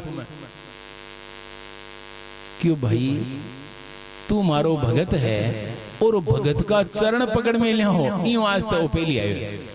तो ई वास्ते निश्चित रूप आ मान लियो थे अठे ई भागवत रूपी जो भागवत रूपी अमृत चरण है भगवान का साक्षात चरण है। कलयुग के मायने भगवान दिखे को नहीं, सतयुग को हो दिखे मायने भगवान 10,000 20,000 वर्ष से जप तप ध्यान पूजा करता जना होता और बीटे में कोई शत्रुता को नहीं। बी के बाद के मायने द्वापर त्रेता युग आयो। त्रेता के मायने के 3 चरण हा भगवान का अपने धर्म का और शत्रु है जो दूसरी जगह पैदा होता। आई के मान सारी कथा है अगर आप धीरे धीरे सुना ने समझा। जहाँ रावण कट पैदा हुयो लंका के मायने, राम जी कट हा भारत के मायने, कत्ती दूरी के ऊपर शत्रु पैदा हो गया पच आ गया द्वापर और द्वापर के मायने घर में ही शत्रु पैदा हो गया। अब आ गयो कलयुग। कलयुग के मायने मन में शत्रु हुए भी मन के शत्रु निकालन वास्ते आ भागवत अमृत के रूप के मायने है और भगवान की हकीकत में वाणी है। अगर आप शुद्ध मनो शुद्ध चित्तों ध्यान 7 दिन तक बराबर भागवत पढ़ लिया तो आपने घर के मायने बहुत सारी बातों शांति आ जाए, समृद्धि आ जाए, सुख समृद्धि सेवा सारी की सारी अपना आप उत्पन्न हो जाए। और आ भागवत सेवा सिखावे के घर के मायने खूब माता पिता बूढ़ा बडेरा बाकी खूब सेवा करो। भगवान की शरण में जब जाओ आप मुंडो दिखावा हुआ जना जाओ कि घरा डोकरा बैठे है बाकी सेवा नहीं करा, सासू बैठी है सेवा नहीं करा और भगवान कने बिल्कुल ही भगवान मन स्वीकार को नहीं करे। तो सब बड़ा घरा देवता है, विधवा है, वृद्ध है, विकलांग है, पहली बाकी मनु सेवा करो और मत ही समय निकल जाए और इयाल के स्थान पर तो जरूर आओ। हकीकत में धीरे धीरे अपन ठाकोन पड़ा अपन किया बदलिया अपन टाबर हा आज बूढ़ा हो गया किया बदलिया ठा पड़ियो के की कौन ठा पड़ियो तड़के कांडा कत्ता गया कत्ता जाता रे ठा पड़ियो के कौन ठा पड़ियो। ई प्रकार अपन ठा कौन पड़े भगवान आपने घर में आवे ने जना ठा पड़े जब घर के माने प्रसन्नता हुए आनंद हुए जना ठा पड़े। पाड़ोसी ठा पड़े आड़ गना भगवान है कोनी किया ठा पड़े। मान लो कोई पड़ोस वाला लड़े ने जना आपा ही कह दिया जमना चे अटे जमना चे जम बढ़ गया और जगह ग्रह शांति हुए सुख हुए समृद्धि हुए सब कुछ आपा कहीं का देव रमे भाई अरे देव रमे। तो ई वास्ते बहुत बढ़िया बात है आपने धन्यवाद के मन थोड़ा सा सुनिया लेकिन अठाऊ बदल जानो है और काल ज्यादा ज्यादा चाहे 2 मिनट लियो के आखिरी के मायने आ जाए ने एक शब्द भी अगर पड़ जाए कान के मायने समय के अनुसार वो शब्द ही बदल देवे। भागवत रात दिन सुनावा बे कुंती रे और एक शब्द सुनवाड़ो हो तुरंत तिर जावे। अब आर बात बताई ने कि भगवान सूर्य भगवान का जका गण है बे तथास्तु तथास्तु तथास्तु कहवे। तो काई ठाकी टेम उनाओ व्यासपीठ दो शब्द कीजे आपने कान में पूगे और आपा कहवा के इया हो जाए ने छोरे को ब्याह हो जाए, छोरी को ब्याह हो जाए, आ नौकरी लाग जाए, आपने आ बीननी है जी थोड़ी शानी हो जाए, आ अपनी सेवा करवा लाग जाए, तो वो शब्द पड़ जासी तथास्तु ऐसा ही होगा। तो मन में आ मान लो, विश्वास कर लो भगवान का पूर्ण रूप हूं, भगवान काम कर देसी। कई कह देवे टेढ़ा बोले कुतर करे बे कि काई कर देसी मैं बैठी हूं, काई भगवान मन भोजन कराई देगी। लो मैं गारंटी ले आठा बैठे बैठा व्यासपीठ के ऊपर आऊं, भोजन मत करो, देखा भोजन करा दे कौन करा दे। मलुकदास जी की कहानी तो सुनेड़ी हुली। मलुकदास जी टाबर 8 वर्ष का कथा सुनवा आई गया है, ताकि वो अन्न पर नाम लिखेड़ो है और भोजन मत ही मिल जा करनू पड़े। जना बे होशियार समझदार आज कृष्ण भगवान 11 वर्ष का या ने भी ऐसा हूं, तो बे क्यों आज मैं भोजन कौन करूं माँ और भाग्या करो माँ घणो ही क्यों भाग्या खेजड़ी पर चढ़ गया। अब बट अल्टे पे भी खेजड़ी के नीचे 4 कोई पिंडिया गोले आया बैठो करे नहीं चोर आया, कोई खूब सारो सोनो चांदी लूट रहा और बट आया बट मत ही कोई प्रकारों किसी प्रकार कोई रुकिया होला तो प्रसाद बचड़ो वो छोड़ गया। बठू पे गेणु गांटो लिया जा रहे बन भूख लागी चोरिया कराया जना कि भूख लागी आगे देखे अगर खेजड़ी की बैठ जाओ बट बैठिया आगे लाडू पिड़िया अरे देख लाडू पिड़िया नहीं क्यों कह जो बेईमान हुआ पहली वो सोचे कि कोई बेईमानी का हुला लुटेरा चोर उचक्का हुआ ना आप ही सोचेगा कोई उचक्को हुलो जना क्यों अरे लाडू तो पिड़िया है अपना ओ कोई अपना होशियार है। देखिए देखिए ऊपर देखियो आगे वो मलुकदास बैठो छोरो अरे नीचे उधर क्यों माना होशियार तो माना जेर का लाडू खुआई हैं नीचे उधर वो क्यों कोनी आऊं दगड़ बगाव आवे कोनी आवे वो नीचे उतरी को लाडू खा क्यों कौन खाऊं अरे क्यों खा क्यों कोनी खाऊं क्यों पक्को इम मिलाएड़ो है कीन की जब पकड़ो कि काता पकड़ पकड़ लाडू दाब दिया बे मलुकदास जी संत बन गया। अभी दिन की भाई मैं तो अब भगवान ने जो निश्चित रूप काम करे तो आज हूँ ऐसे की बात बताओ ने एक शब्द ले लो और दीक्षा ले लो। शिक्षा है पर मन में भरोसा हो जाए ना कि भगवान है जना गुरु जी को दीक्षा ले लो। जका था का टाबर 10-12 वर्षों बड़ा है ने बन दीक्षा दिला दो 12 लेर अगर 25 वर्ष 30 वर्ष के बीच का है माताएं के कोई जरूरी को नहीं हो माता के पति ही गुरु है फिर भी माता 40-45 वर्ष की हो जावे बाके संतान हो जावे पुरुषत्व में आ जावे बे गुरु दीक्षा ले सके। ठीक है तो गुरु दीक्षा ले कहीं हुए पहलो माता पिता की सेवा सदा उबा लाग जाए। दूसरो जिंदगी में नशो कौन करे आले गणकरा के अपना ही है ने बोला राम जी मान बाड़ा बे बिया हो गया क्यों आपा सत्संगत में कोनी हो क्यों आपा भगवान ने जाना आपा जाना नित का भगवान आप पूजा पाठ जाना जो सेन हो जाए वो भगवान ने माने कोनी। तो माता पिता की सेवा नसो जिंदगी में कौन करे निश्चित रूप गाल कौन काटे अशांति को नहीं ये वास्ते हर बच्चा ने गुरु दीक्षा जरूर दिलानी चाहिए। बोलो उमापति महेश भगवान की बहुत बहुत धन्यवाद। बहुत ही सुंदर सारगर्भित जीवन में बदलाव लाने वाली सब बातें आप सभी को बताई। इन बातों को सभी अपनाएं हमारा जीवन धन्य हो जाएगा। इधर एक कुंडिनपुर नाम का नगर वहां के महाराज जिनका नाम भीष्मक महाराज के 5 पुत्र रुक्मी रुक्मांगद रुक्म अर्जुन रुक्म भीम रुक्म रथ अभी तक पुत्री नहीं हुई और उनको बड़ी लालसा घर में एक कन्या हो जाए तो घर पुण्यशाली हो जाए। और बंधुओं घर में कन्या का होना बहुत ही जरूरी है। नित्य श्री नित्य मंगलम जिस घर में कन्याएं होती हैं उस घर में नित्य श्री और नित्य मंगल होता है। कन्या घर में आती है तो भी मंगल और विदाई देते हैं तो भी मंगल तो भी गीत गाए जा रहे हैं आती है तो भी गीत गाते हैं कितनी खुशी होती है। रियो आदि का कोई आयोजन हो तो कन्याएं पूरे काम संभाल लेती है पूरी व्यवस्थाओं को देख लेती है। तो भीष्म महाराज मन में सोच रहे हैं कि भगवान मुझ पर भी कृपा करो, एक कन्या मुझे भी प्रदान करो। तो आज सुबह सुबह सरोवर में स्नान करने गए, सूर्य भगवान को अर्घ दे रहे हैं। आदित्य से नमस्कारम ये कुर्वन्ति दिने दिने जन्मांतर सहस्त्रम दारिद्र्यम नोपजायते।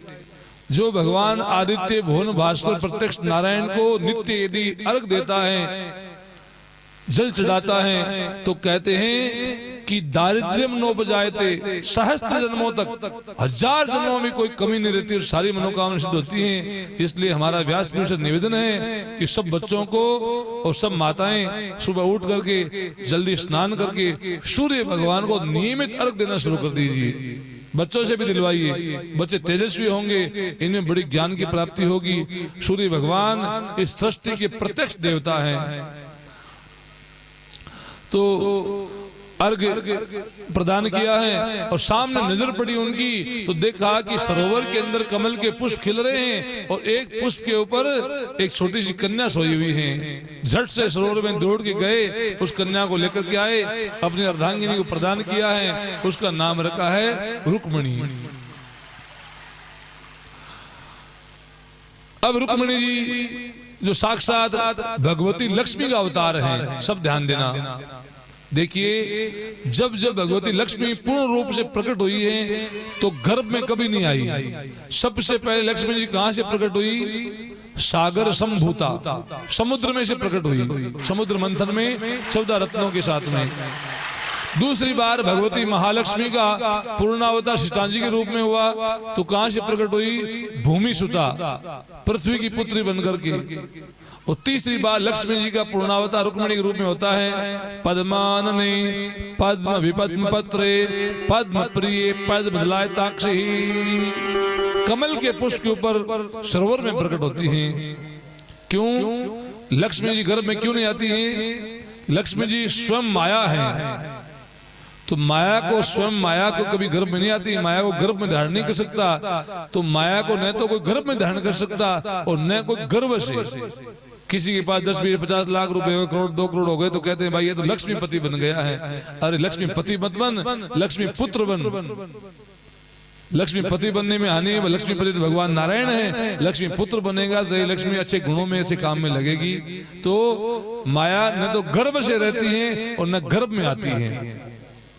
अब रुक्मिणी जी धीरे धीरे बड़ी हो रही है तो भीष्म महाराज है, ये भगवान के परम भक्त हैं और पिताजी की सुंदर शिक्षा को ग्रहण कर रुक्मिणी जी बड़ी हो रही है। एक दिन की बात, उनके राजमहल में कोई विवाह का आयोजन, रुक्मिणी जी अपने पिताजी के साथ में घर से बाहर निकली तो सामने कोई अश्व है, घोड़े के ऊपर सवार होकर के दूल्हा आ रहा है, बारात आ रही है। रुक्मिणी जी ने पूछा, पिताजी ये कौन है? बोले दूल्हा है। वो दूल्हा क्या होता है? बोले वर है। बोले वर क्या होता है? छोटे बच्चे कभी कभी ऐसी बातें पूछ लेते हैं ना। तो उन्होंने कहा कि बेटी ये तो आपके फला फला भुआ जी हैं, उनके होने वाले पतिदेव हैं, इनका विवाह है आज, उनके पति है ये। बोला अच्छा अच्छा, मेरे भुआ जी के पति है, तो मेरे पति कौन होंगे? रुक्मिणी जी ने बालपने में अबोध अवस्था में बात पूछी तो अब क्या उत्तर देवें? लेकिन भीष्म महाराज तो भगवान के परम भक्त हैं। उन्होंने कहा कि रुक्मिणी, जिन श्री कृष्ण ने मात्र 6 दिन की अवस्था में दुष्ट पूतना को मार गिराया, 12 महीने में शक्तासुर तृणावर्त को मार दिया, मात्र 11 साल 56 दिन की अवस्था में महाबली कंस को भरी सभा में केस पकड़ कर पछाड़ दिया, उनको मार गिराया, वही श्री कृष्ण भक्त वत्सल शरणागत पालक वो तुम्हारे पति होंगे।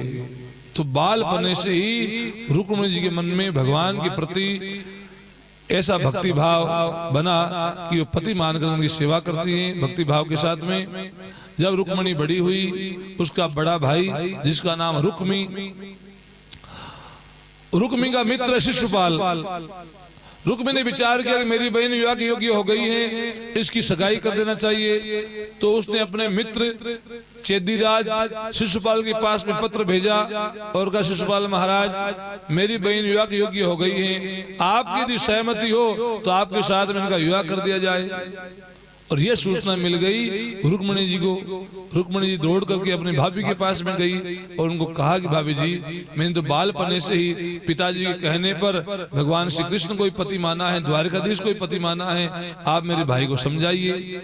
तो रुक्मिणी भाभी ने कहा कि रुक्मिणी जी, आपका भाई आपके पिताजी की बात भी नहीं सुनता है और मेरी बात को तो वहां पर कोई मान्यता नहीं है, वो तो कोई उपाय बताइए। रुक्मिणी भाभी ने कहा कि रुक्मिणी, मैंने श्री कृष्ण को देखा नहीं है, लेकिन मैंने सुना है श्री कृष्ण शरणागत पालक हैं, भक्त वत्सल हैं, शरण में आए हुए का त्याग नहीं करते हैं, उसको अपनाते हैं, उसकी रक्षा करते हैं। आप एक काम करो, पत्र लिखो और द्वारिकाधीश को कहो कि मैं आपके शरण में हूँ, आप मुझे अपनाइए। तो एक सुंदर पत्र लिखा है और अपने कुल के जो ब्राह्मण देवता हैं उसके साथ में पत्र भेजा है। द्वारिका ब्राह्मण देवता शाम के समय पहुंचे, उनका प्रसाद हो गया। जब भी कोई संत महात्मा तपस्वी ब्राह्मण विद्वान ब्राह्मण को नगर में आते तो भगवान श्री कृष्ण खुद शाम के समय उनके पास में जाते और रात में उनको चरण दबाते और उनसे ज्ञान की चर्चा किया करते। तो भगवान उन तपस्वी ब्राह्मण के चरण दबाते हुए बोल पड़े, महाराज कहाँ से आना हुआ और कोई विशेष प्रयोजन? तो उन्होंने कहा कि हे द्वारिकाधीश, मैं कुंडनपुर से आया हूँ, वहाँ के महाराज भीष्मक उनकी पुत्री रुक्मिणी का स्वयंवर है, उन्होंने पत्र भेजा आपके लिए। वो पत्र भगवान को प्रदान किया है। भगवान तो घट घट की बात को जानने वाले हैं, सब बातें पहले से ही जान रहे हैं, लेकिन रुक्मिणी जी भाव को बड़े प्रेम से पढ़ते हैं। मैं हूँ शरण में तेरी, बड़े भाव के साथ में उन्होंने पत्र लिखा हुआ है। आइए हम भी उन भावों को भगवान के सामने व्यक्त करते हैं। मैं हूँ शरण में तेरी, संसार के रचेगा, कश्ती मेरी लगा दो, कश्ती मेरी लगा दो, उस पार वो कन्हैया। मैं हूँ शरण में तेरी, संसार के रचैया, कश्ती मेरी लगा दो, कश्ती मेरी लगा दो, उस पार वो कन्हैया। मैं हूँ शरण में तेरी, संसार के रचैया।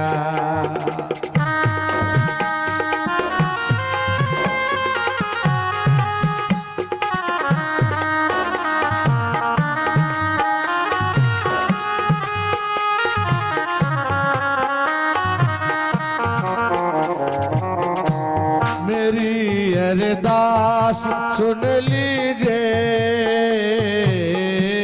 प्रभु सुध आय कर लीजिए। मेरी अरदास सुन लीजिए, प्रभु सुध आय कर लीजिए। दरस एक बार तो दीजिए, मैं समझूंगी श्याम रीजे। दरस एक बार तो दीजिए, मैं समझूंगी श्याम रीजे। पतवार थाम लीजिए, पतवार थाम लीजिए, मझधार में नैया। मैं हूँ शरण में तेरी, संसार के रचैया, कश्ती मेरी लगा दो, कश्ती मेरी लगा दो, उस पार वो कन्हैया। मैं हूँ शरण में तेरी, संसार के रचैया। रुक्मिणी जी का बहुत ही भावपूर्ण पत्र है। हे भगवान, मैं आपके चरणों की शरण में हूँ, आप रक्षा कीजिए, करुणा कीजिए।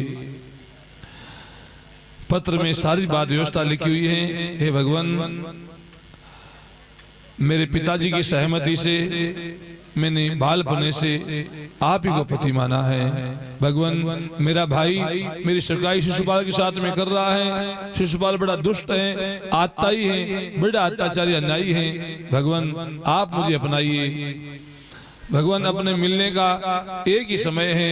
मैं भगवती गौरी का पूजन, देवी का पूजन करने के लिए अपनी सहेलियों के साथ में नगर से बाहर आऊंगी और आप वहां पर आकर के मुझे अपना लेना। इधर सुबह का समय हुआ। भगवान ने अपने दारुक नाम के सारथी को आदेश दिया रथ को सजाने के लिए।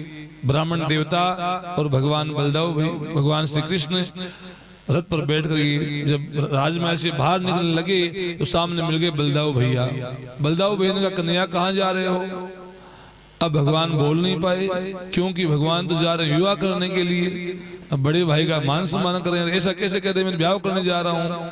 तो सामने पास में ब्राह्मण देवता बैठे हैं। उन्होंने सोचा कि मैं नहीं बोलूंगा तो मेरा फिर काम क्या है। बोले बलराम जी आपको मालूम नहीं है? बोले किस बात का? बोले कुंडनपुर के महाराज भीष्मक की बेटी रुक्मिणी का स्वयंवर है, मैं स्वयं द्वारकाधीश को लेने आया हूँ। ओहो महाराज बड़ी अच्छी बात है, बहुत खुशी की बात है। लेकिन मैंने अभी अभी गुप्तचरों से सूचना प्राप्त की है कि वहां पर तो शिशुपाल और जरासंध की सेना जा रही है। जरासंध हमारा दुश्मन है, शत्रु है और हमारे से बड़ा वैर करता है।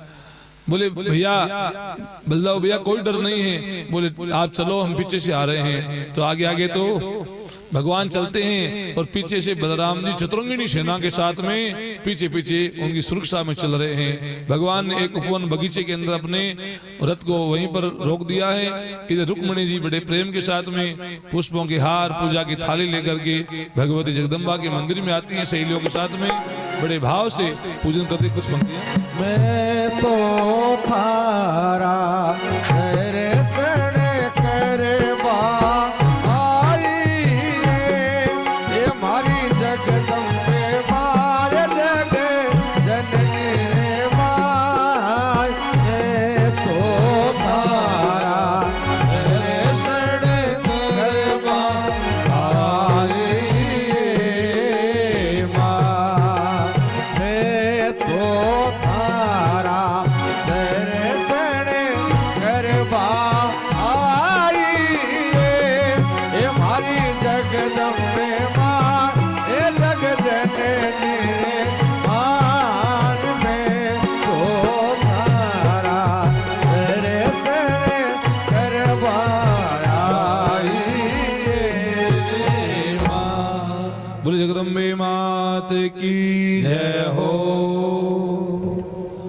रुक्मिणी जी बड़े प्रेम से भगवती का पूजन करती हुई प्रार्थना करती हैं, मैया पता नहीं ब्राह्मण देवता द्वारिका पहुंचे कि नहीं पहुंचे। वृद्ध थे, सूचना द्वारिकाधीश को मिली कि नहीं मिली। इसी क्षण में भगवान उस मंदिर में आते हैं। रुक्मिणी जी हाथ पकड़ा है, अपने रथ पर बिठाया और द्वारिका के प्रस्थान कर जाते हैं। अब कुछ देर के बाद में वो जो राजकन्याएं और भी साथ में आई थी, रुक्मिणी जी सहेलियां सखियां आई थी, वो जब मंदिर से बाहर निकलती हैं तो 10,000 सैनिक चौकसी में खड़े थे पहले से ही। उन्होंने देखा रे वो जो राजकुमारी रुक्मिणी मंदिर में गई थी इन सखियों के पास में है नहीं। तो एक ने कहा कि उनको द्वारकाधीश लेके चले गए हैं। अरे तूने कहा नहीं। बोले भैया क्या बताएं, जोड़ी तो ये ठीक लग रही थी। किसी ने कहा देखा तो मैंने भी था, तू क्यों नहीं बोला? बोले भैया क्या बताऊं, मैंने तो उनकी मोर पंख के मुकुट को देखा तो मेरी जीवा ने काम करने बंद कर दिया। किसी ने कहा मैंने पीताम्बर की पट को देखा, किसी ने कहा मैंने चरणों को देखा, किसी ने कहा मैंने उनके हीरों के हार को देखा और हमारे जीव ने काम करना बंद कर दिया। सब ने देखा था लेकिन कोई बोल नहीं पाया। इधर सब के सब दौड़ करके रुक्मिणी को सूचना करते हैं कि रुक्मिणी को द्वारकाधीश लेके चले गए हैं। इतने में ही जरासंध जो आया हुआ था उसने तो मौका पा लिया और कहा कि भैया वो तो हमसे कायर है, वो तो हमसे डर के भागा हुआ है, हम उसे युद्ध थोड़ी करेंगे, हम जाएंगे। तो वो तो चुपचाप, उसने सोचा कि और लड़ लिए तो वो मारेगा, तो वो तो चुपचाप होना वहां से चलता बना। इधर शिशुपाल और रुक्मिणी की सेना का भयंकर युद्ध हुआ है बलराम जी के साथ में। बलदाऊ भैया विजयी हुए और भीष्म महाराज ने अपने बड़े बेटे रुक्मिणी को अपने पास में बुलाया और कहा बेटा मैं तुम्हारे को पहले ही समझाया था कि रुक्मिणी ने बाल समय से ही द्वारिकाधीश को अपना पति मान लिया है, तूने मेरी बात मानी नहीं। अब बोले पिताजी अब क्या हो सकता है? बोले अब तो एक ही उपाय है, बड़े बड़े मंत्रियों को भेजो द्वारकाधीश के पास में, वो अपने शरणागतों की सबकी लाज रखने वाले हैं, अपनी रीति से विवाह हो जाए।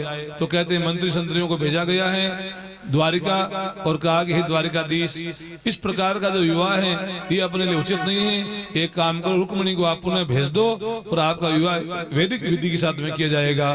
तो रुक्मिणी को पुनः कुंडनपुर भेज दिया गया है। इधर वसुदेव जी महाराज, भीष्म महाराज बैठ करके बड़े बड़े विद्वानों को, शांडिल्य ऋषि, गर्ग जी महाराज, उनको बुलाया है और उनसे अच्छा मुहूर्त दिखाया गया है और विवाह का दिन तय किया गया।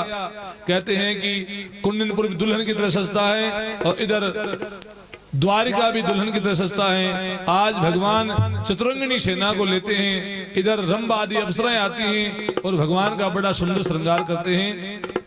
पहले तो भगवान को बनड़ा बनाते हैं, तो आइए बनड़ा बनाने का जो सुंदर मंत्र है वो कुण श्रृंगार्यो।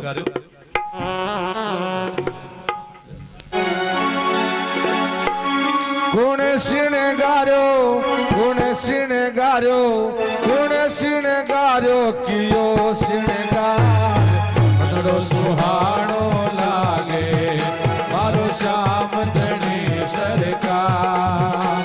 हे बनड़ो सुहाणो लागे मारो श्याम धनी सरकार। गुण श्रृंगार्यो, गुण श्रृंगार्यो, गुण श्रृंगार्यो कियो श्रृंगार, बनड़ो सुहाणो लागे मारो श्याम धनी सरकार। बनड़ो सुहाणो लागे मारो श्याम धनी सरकार।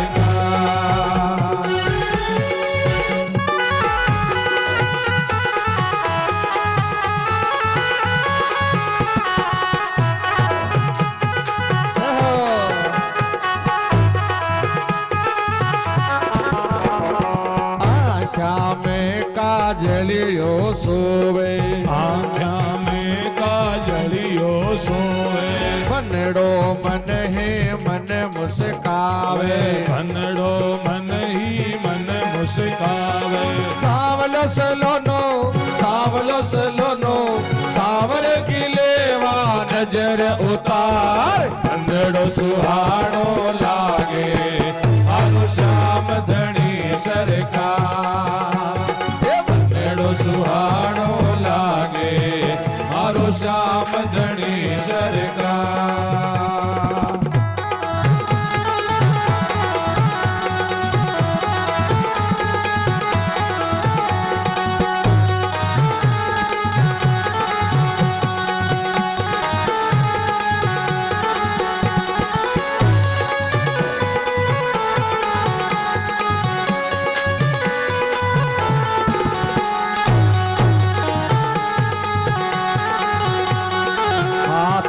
के मेहंदी मन मोहे, मेहंदी मन मोहे, और पंख को मुकुट विराजे, और पंख को मुकुट विराजे। गल फूलों का, गल फूलों का, गल फूलों का पहने हार, बनड़ो सुहाणो लागे मारो श्याम धनी सरकार। बनड़ो सुहाणो लागे मारो श्याम धनी सरकार। बोले श्याम सरकार की जय हो, द्वारिकाधीश की जय हो। भगवान को सुंदर बनड़ा बनाया गया है। अब चारों वेद मूर्तिमंत हो गए ब्राह्मण के वेश में, नारद आदि ऋषि, इंद्र आदि देवता और सबके सब राजे महाराजे और हमारे जैसे सामान्य मनुष्य भी भगवान की बारात में शामिल होते हैं। आइए हम भगवान की बारात में शामिल होते, बड़े प्रेम के साथ में, बड़े सुंदर गाजे बाजे के साथ में भगवान की बारात है, वो द्वारिका से कुंडनपुर के प्रस्थान करती है।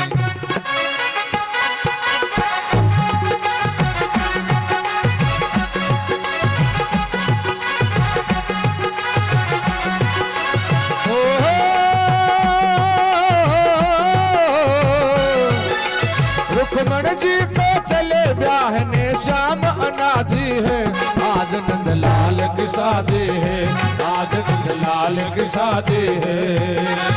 शाम की शादी है मेरे नंदलाल की शादी है। शाम की शादी है मेरे नंदलाल की शादी है।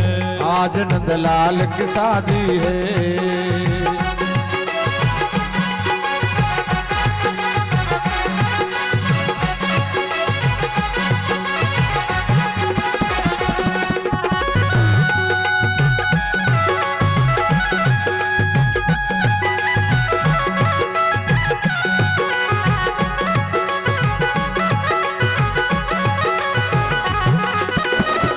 वो ब्रह्मादिक मुनि आए, ब्रह्मादिक मुनि आए, वो नारद वीणा बजाए, नारद वीणा बजाए, देवता सारे आए, देवता सारे आए, ओ गजानंद धूम मचाए, गजानंद धूप मचाए,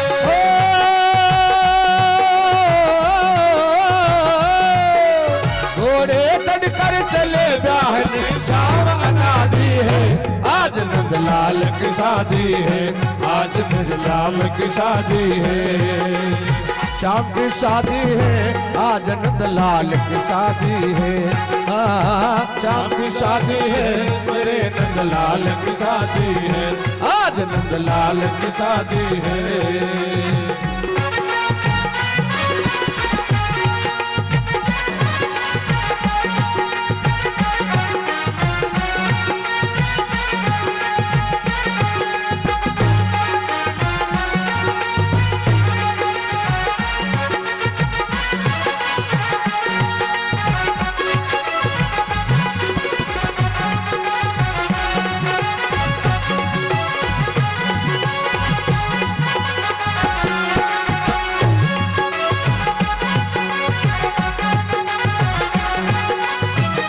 शीश पर पाग खिलंगी, शीश पर पाग खिलंगी, गले मोतियन की माला, गले मोतियन की माला, ओ हीरे मोती पहने, गोटेदार दुपट्टा, गोटेदार दुपट्टा, ओ अचकन है झिलमिल वाली,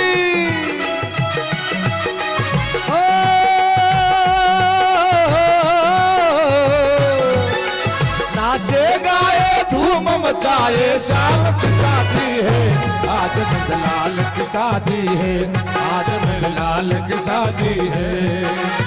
शाम की शादी है मेरे नंदलाल की शादी है, आज नंदलाल की शादी है।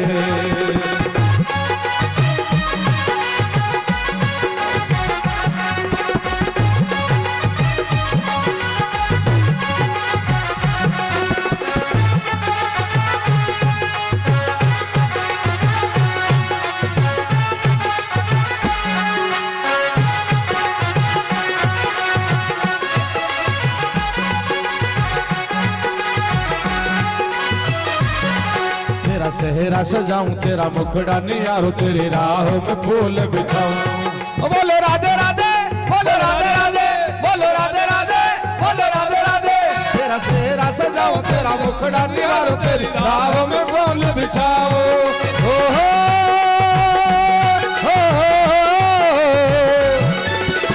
तुम्हारे जी को चले ब्याहने शाम शादी है। आज नंदलाल की शादी है, आज नंदलाल की शादी है, आज नंदलाल की शादी है। बोल द्वारिकाधीश भगवान की जय हो। भगवान की चतुरंगिणी सेना के साथ में सुंदर बारात कुंडनपुर के प्रस्थान करती हैं। अब देखो भाई, थोड़ी जो रीति रिवाज अपने जो मारवाड़ी रीति रिवाज है ना, भगवान का विवाह तो उसी ढंग से करेंगे, अपने में रीति से विवाह होगा। अब भाई बधाईदार बधाई लेकर के पहुंचता है राजमहल के अंदर। इतने में माताएं बहनें बड़ी प्रसन्न होती हैं और सब की सब महलों के तालिकाओं पर सज जाती हैं और वहां पर सब गीत गाती हैं। कांकेड़े आयो राई पर रे कांप्यो राज, कांकेड़े आयो राय भरत रे कांप्यो राज, तोरण आयो राई पर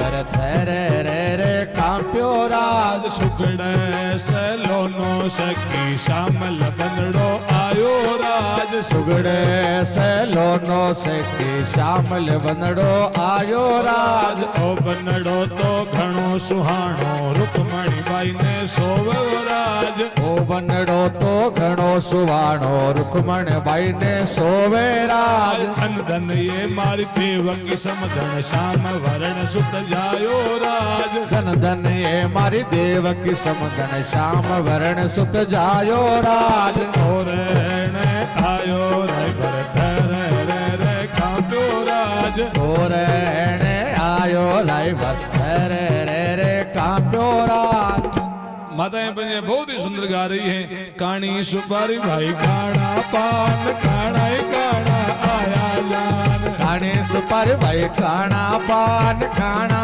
काना आया जान रोटी सुपारी भाई रोटा पान रोटा ही रोटा आया जान हाँ रोटी सुपारी भाई रोडा पान रोडा रोडा आया जान अतन माया भाई बीच में तिरवट देवे गोर ये गण गोर माता खोल की माड़ी गोर ये गण गोर माता खोल के मारी बाहर उबी थारे पूजन वाली ये बाहर उबे थारे पूजन वाले मांगो ये मैं आयो ये के धन मांगो पूजो ये पुजारो बेनो के धन मांगो मांगा ये मैं अन धन ला लाछड़ में मांगाए में अन्न धन लाछड़ में बड़े प्रेम के साथ में सारे नेक जा रहे हैं।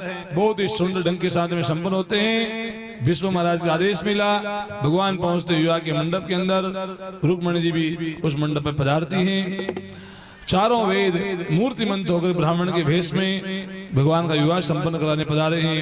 नारद आदि सभी ऋषि लोग आए हैं और भगवान अपने मंडप पर स्थान पर खड़े होते हैं। आप माला प्रदान करो, माला प्रदान करो।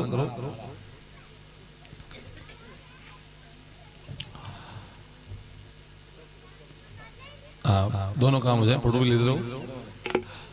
रुक्मणी जी माला हाथ में लिए हैं। अब भगवान तो थोड़े लंबे ज्यादा हैं, तो सभी भक्त लोग हैं वो अपने अपने ओर से भगवान झुक जाओ राजकुमार झुकनो पड़ सीधी झुक जाओ राजकुमार झुकनो पड़ सीधी मारी रुकमण है छोटी सी मारी रुकमण है छोटी सी तो चतुर घना सरदार झुकनो पड़ सीधी तो चतुर गणा सरदार झुकनो पड़ सीधे। देखत देखत ही वे झुकेगा देखत देखत ही वे झुक मारा तीन लोक रानाथ झुकनो पड़ सीधी मारा तीन लोक रानाथ झुकनो पड़ सीधी। बोले गोपाल कृष्ण भगवान की जय हो। और मार्कन ले दो। कुर्सी आगे लगा, थोड़ा सा कुर्सी आगे, एक बात तो ठीक दो। हाँ थोड़ा आगे लगा दो बस। अब भगवान की पूजा करेंगे। आज के यजमान जी हमारे मंदिर के पुजारी जी महाराज सहपत्नी के, आप आग सामने आकर के हाँ बिराजो बिराजो आराम से बस। कुर्सी बिना किए मत सरकाओ, अब बस सरकाओ तो बिना, ठीक है बैठ बैठ, नीचे से पूजा करो सब। ओम शतमिन्नु शरदो अन्ति देवा जधान चक्रा जरसंतनो नाम पुत्रा सुजपितरो भवन्ति मानो मदियारीरिगतायुर्गन्धो हो। भगवान का पूजन बड़े प्रेम से होता है। माताएं बहनें एक बार जाए नहीं, आरती के बाद प्रसाद लेकर के पधारें। प्रसाद बांटने की व्यवस्था कर दीजिए। जो कार्यकर्ता लोग हैं वो गेट पर प्रसाद लेकर चले जाइए। कार्यकर्ता दरवाजे पर प्रसाद लेकर पहुंच जाएं। जो भक्त लोग जा रहे हैं उनको प्रसाद दीजिए। 56 भोग का प्रसाद है। 56 भोग का प्रसाद।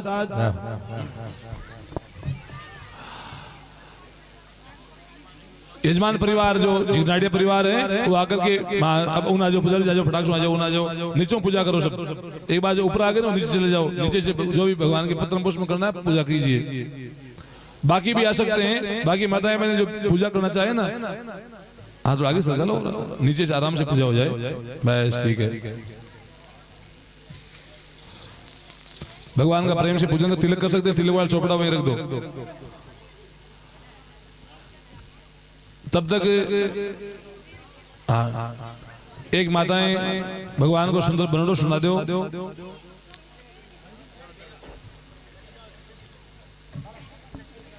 कलश भी को नहीं पूजे।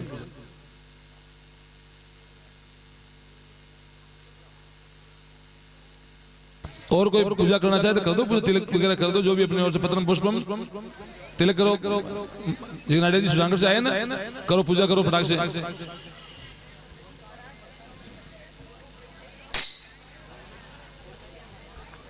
बेरी सर नेक देवा 2 लाइन आप बोलो सर।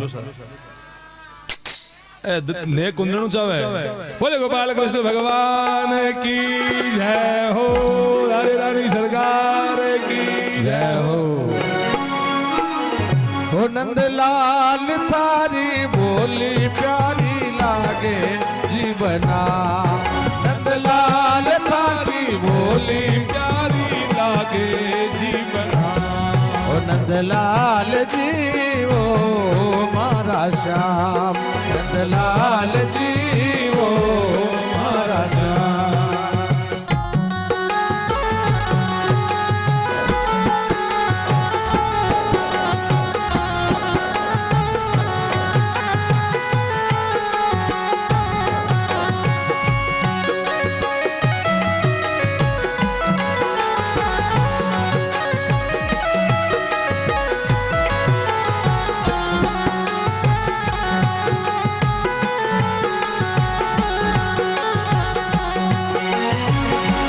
कलंगी पागड़ी रतन जड़ित सिर पे, शीश कलंगी पागड़ी रतन जड़ित सिर पे। हाँ कानों में कुंडल सोवे मनमोहक थारो भेष, कानों में कुंडल सोहे मनमोहक तारो भेष। आनंद लाल थारी चितवन प्यारी लागे मारा श्याम, नंदलाल थारी चितवन प्यारी लागे मारा श्याम। ओ नंदलाल जी वो मारा श्याम, नंदलाल जी वो मारा श्याम।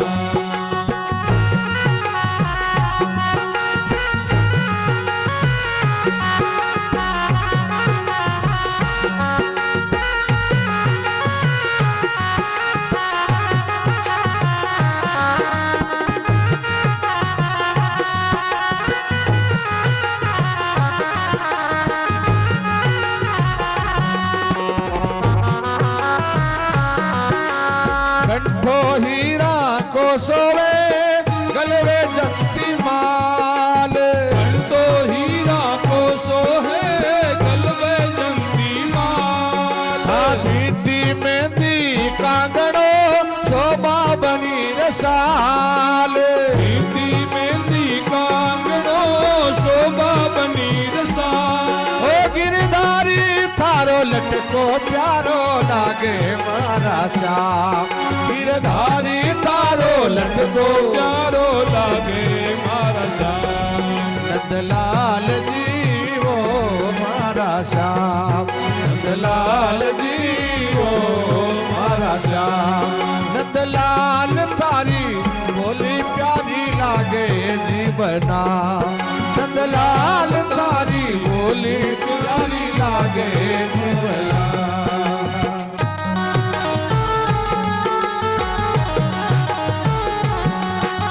प्यारा प्यारा श्याम धनीरा खूब सजा दरबार, प्यारा प्यारा श्याम धनीरा खूब सजा दरबार।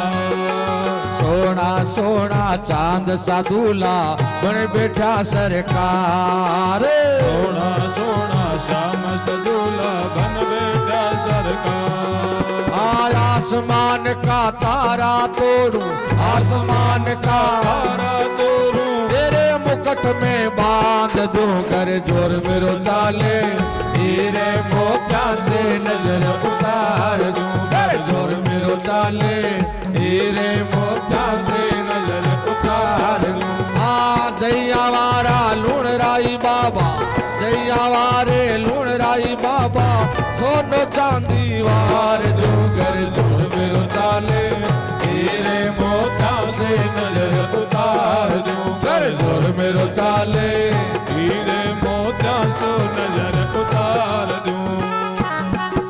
बोले गोपाल कृष्ण भगवान की जय हो। इधर माताएं भगवान का पूजन करते जाए, यजमान परिवार आगे आ जाए आरती में। इधर यजमान जी जोड़े से आगे आ जाए। आरतिकं प्रज्वाल्ये ओम ह्रीं ज्वालामाय नमो नमः सर्वोपचारादि गंधा पुष्पाणि समर्पयामि। प्रभुर्घोरं करुणावतारं संसार सारं भुजगेन्द्रहारं सदा वसन्तं हृदयारविन्दे भवं भवानी सहितं नमामि।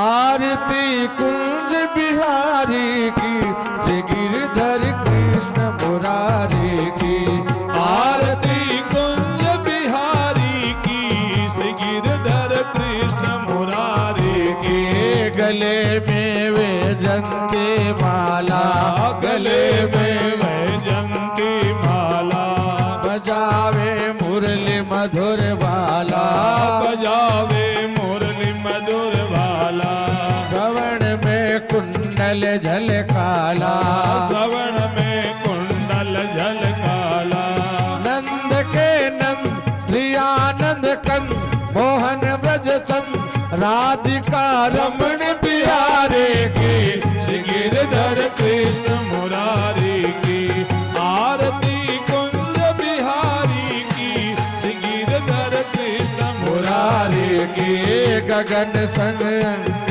कांत काले गगन संग अंग कांति काली राधिका चमक रहे आले राधिका चमक रही आली लतन में ठाड़े वन माले लतन में ठाड़े वन माली भ्रमर सी अलग कस्तूरी तिलक चंद्र सी झलक ललती छवि श्यामा प्यारे की श्री गिरधर कृष्ण मुरारी की आरती कुंज बिहारी की श्री गिरधर कृष्ण मुरारी की कनकमय मोर मुकुट विल से कनकमय और मुकुट बिलसे देवता दर्शन को तरसे देवता दर्शन को तरसे गगन से सुमन राशि बरसे गगन से सुमन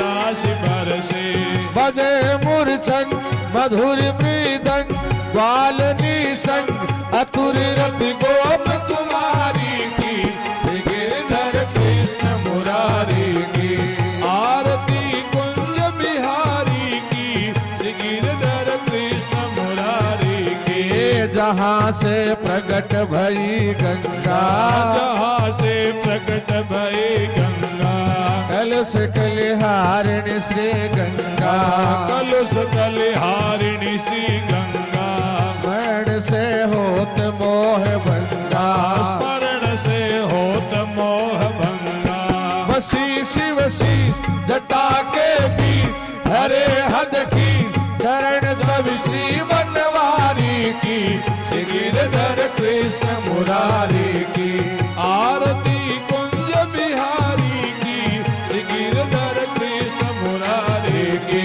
चमकते उज्जवल तट रेणु चमकते उज्जवल तट रेणु बाज रही यमुना तट बेनु बाज रहे यमुना तट वेणु चमकते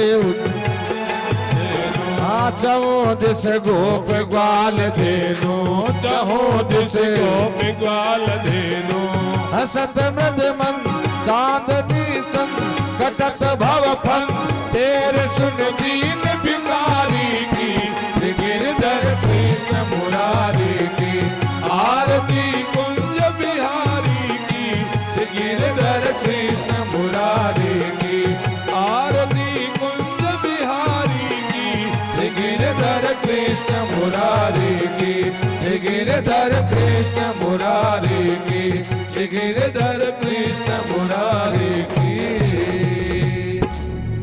आराध्य समर्पयामि जलेन शीतलीकरणम पुष्पाभ्यां वंदनम देवाभिवंदनम आत्माभिवंदनम। मीनू भाई वो आरती आप लेके सबको देके आ जाओ। हाँ मीनू आप आराम नीचे कर थोड़ा, सबको दो माताओं को आराम से, इधर माताओं की तरफ से।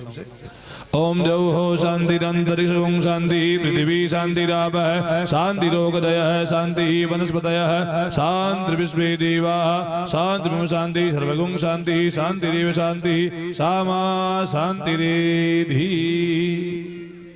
सभी के हाथ में पुष्प दीजिए।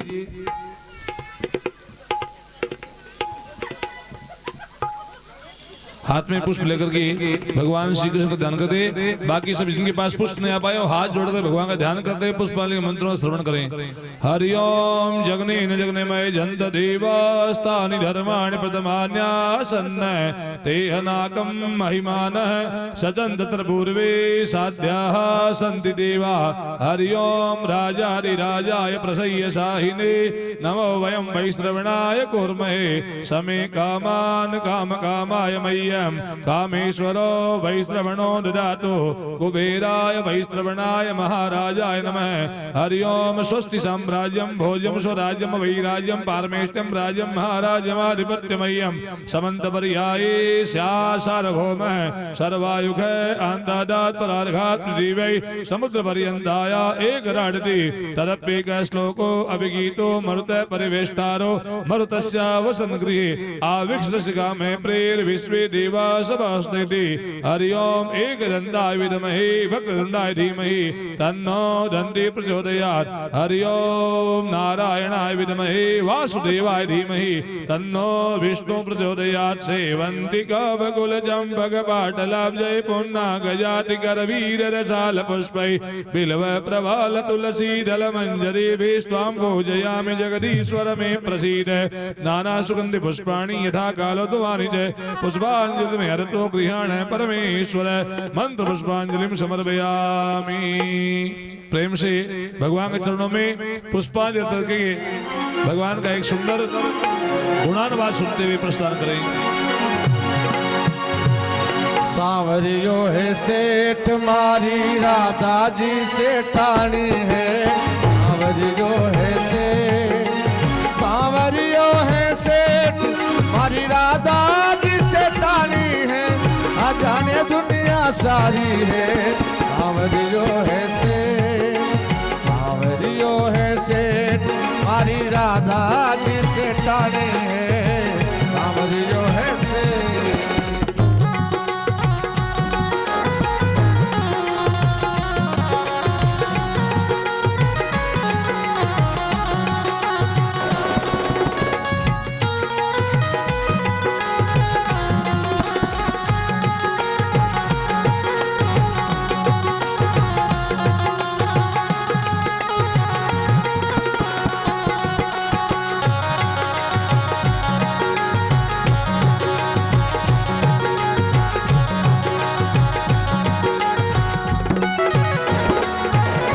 राजाओं के राजा महारानी की रानी मुकुट सिरमौर है। राजाओं के राजा है राजा रानी की रानी मुकुट सिरमौर है। दरबार निराला हर बात निराली सारे जग में राज है। सुने पल में से, सुने पल में सेठ, सुने पल में सेठानी है। सांवरियो है सेठ, सांवरियो है सेठ मारी राधा जी सेठानी